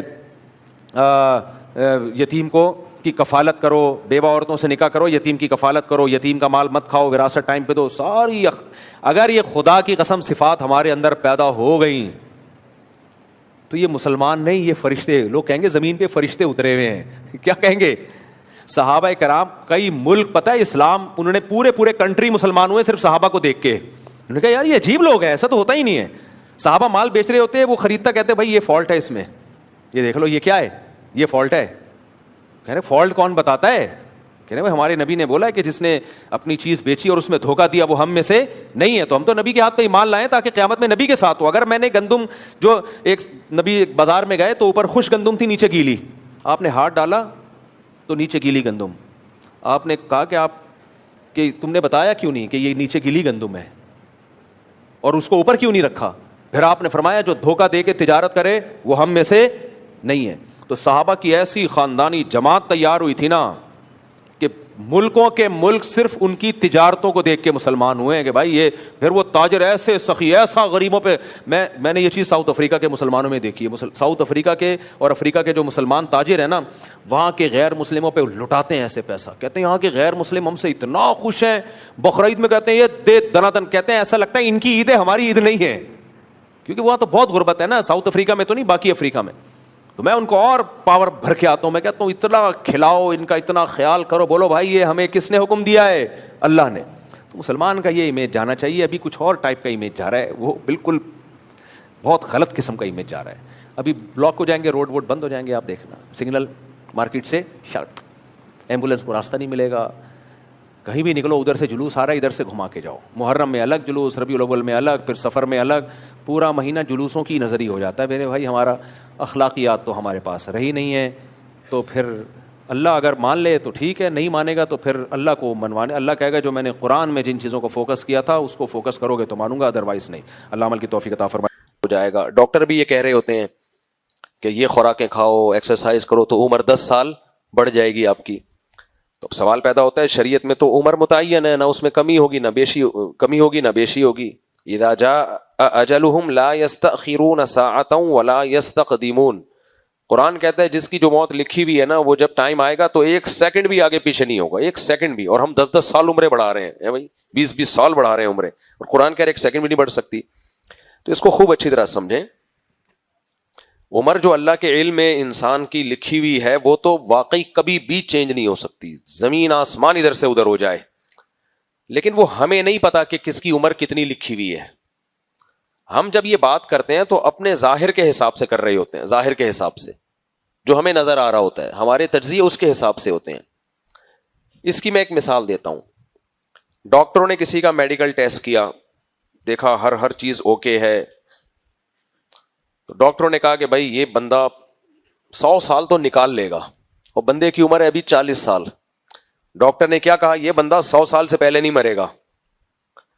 اگلے دن کسی نے, زید نے آ کے اس کو ٹھا کر کے جان سے مار دیا. اب ہم ڈاکٹر کو پکڑ رہے ہیں کہ یار آپ نے تو بولا تھا کہ 100 سال سے پہلے مرے گا نہیں, یہ تو 41 سال میں ہی مر گیا. ڈاکٹر کیا کہے گا, بھائی میں نے ظاہری اعتبار سے کیلکولیشن کی, جو انسان کے ایک تجزیہ ہوتا ہے, اس تجزیے کے اعتبار سے میں نے کہا تھا کہ 100 سال تک جیے گا, مجھے کیا پتا کوئی بندہ آگے اس کو جان سے مار دے گا. اب اللہ کے علم میں تو یہ تھا نا کہ کوئی بندہ آگے اس کو مار دے گا, اس نے 40 سال سے زیادہ جینا ہی نہیں ہے, ناممکن ہے. لیکن یہ تو اللہ کے علم کی بات ہے نا, ہمیں تھوڑی پتا ہے. ہم ظاہر میں کیا کہیں گے, یہ بندہ 100 سال جیے گا کیونکہ صحت ایسی رکھی ہوئی ہے اس نے. اب فکر میں لگا ہوتا ہے کہ میں 100 سال جیوں گا, ڈاکٹروں سے مشورے لے رہا ہوتا ہے. اب 41 سال کا ہوا, کسی نے مار کے چلا گیا کوئی اس کو. اب لوگ کہیں گے بے وقوف آدمی اپنی زندگی کی کوشش کر رہا تھا, تقدیر میں تو 41 سال لکھے ہوئے تھے, اور یہ بے وقوف آدمی 100 سال تک کی کوشش کر رہا تھا جینے کی. تو ہم کہیں گے بھائی یہ کیوں بے وقوف ہے, اس کو کیا پتا تھا کہ میری تقدیر میں 41 سال لکھے ہوئے ہیں, یہ تو یہی سمجھ رہا تھا جیسے باقی لوگ جیتے ہیں میں بھی جی لوں گا. تو تقدیر خالصتاً اللہ کے علم کا نام ہے, وہ اللہ پہ ہی چھوڑ دینا چاہیے. ہم جو معاملات ہوتے ہیں وہ ظاہری اعتبار سے ہی ہم ان معاملات سے نمٹتے ہیں, اور ہمارے تبصرے بھی اسی اعتبار سے ہوتے ہیں, اور ہمیں پلاننگ بھی اسی اعتبار سے کرنی ہے, تقدیر کو سامنے رکھ کے نہیں کرنی. تقدیر کے عقیدے کا فائدہ جب اٹھایا جائے گا جب کام ہو جائے, تو تسلی کے لیے پھر یہ کہا جائے گا کہ بھائی اب کیا رونا دھونا, اللہ کے علم میں تو یہی تھا کہ یہ اتنے سال زندہ رہے گا, تو ہم تو اپنے علم کے حساب سے پلاننگ کر رہے تھے, ہمیں اللہ کا کیا پتا تھا. لیکن جب مر گیا تو اس کا مطلب بھائی فرمایا تھا کہ جو پرس نکالنے میں تھوڑا سا اٹک گیا تو اس نے گولی مار دی. تو اسی طرح بہت سارے واقعات ایسے ہوئے. میرے دماغ کے دوست ینگ اپنے بیوی بچوں کو آئس کریم کھلانے لگی گیا گلچن میں, اس کے کوئی ٹانگ میں کھجلی ہوئی ہوگی, اس نے ذرا سا ہاتھ نیچے کیا, وہ سمجھا ریوالور نکالا ہے, اس نے بھی گولی مار دی.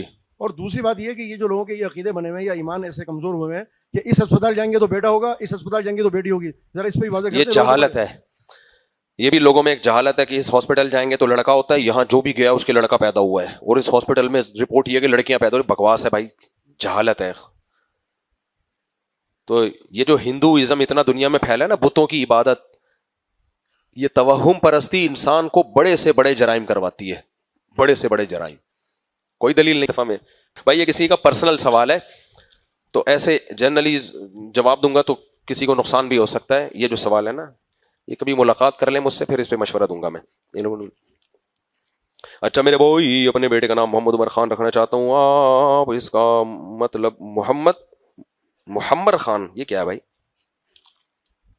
عمر خان تو ٹھیک ہے. میری والدہ کو میری کزن پسند تھی, ان کے کہنے پر رشتہ بھیجا, مگر ان کے والد نے میری تعلیمی اعتراض کیا. حالانکہ میں نہیں چاہتا ہوں کیونکہ اس وقت کے رونے سے میری والدہ بہت دکھی ہوتی ہے, سمجھ میں نہیں آتا کیسے منع کروں. بھائی ان کی والدہ کہیں شادی کرانا چاہ رہی ہیں بچے کی, اور بچے کو وہ لڑکی بالکل پسند نہیں ہے, اور بچہ انکار کرتا ہے, تو اماں رونے لگتی ہیں, اماں رونے لگتی ہیں. تم اماں سے زیادہ رو. خواتین کو دلائل سے نہیں بات سمجھائی جاتی, جذبات سے سمجھائی جاتی ہے. اگر تمہیں وہ کزن بالکل بھی پسند نہیں ہے تو پھر شادی کر کے اس کی زندگی بھی تباہ کر دو گے بلا وجہ. ویسے تو یہ ہے کہ جہاں ماں کہہ رہی ہے وہاں کر لو, اس میں برکتیں ہیں, ماں کو خوش کر دو ثواب ملے گا یار. لیکن بعض دفعہ جہاں ماں کہہ رہی ہوتی ہے وہاں ذرا بھی انسان کو رغبت نہیں ہوتی, تو پھر ایسی چیز کی طرف پھر اس لڑکی کا مسئلہ خراب ہوتا ہے. تو اس لیے اگر بالکل بھی طبیعت نہیں چاہ رہی ہے اس کی طرف اور ماں رو رہی ہے, تم اور زیادہ پھوٹ پھوٹ کے رو. دیکھو امی نہیں مان رہی, دیکھو میری ماں, صحیح ہے نا. تو مرد کو اللہ نے عورت کو مرد کے حوالے کیوں کیا ہے؟ مرد کیا ہوتا ہے؟ مرد ہوتا ہے. وہ بہن کا تحفظ بھی کر سکتا ہے, بیوی کا بھی کر سکتا ہے, ماں کا بھی کر سکتا ہے. اگر وہ عورتوں میں ہی پلے بڑھے گا نا تو وہ بھی لیڈیز بن جائے گا, خود اس کے تحفظ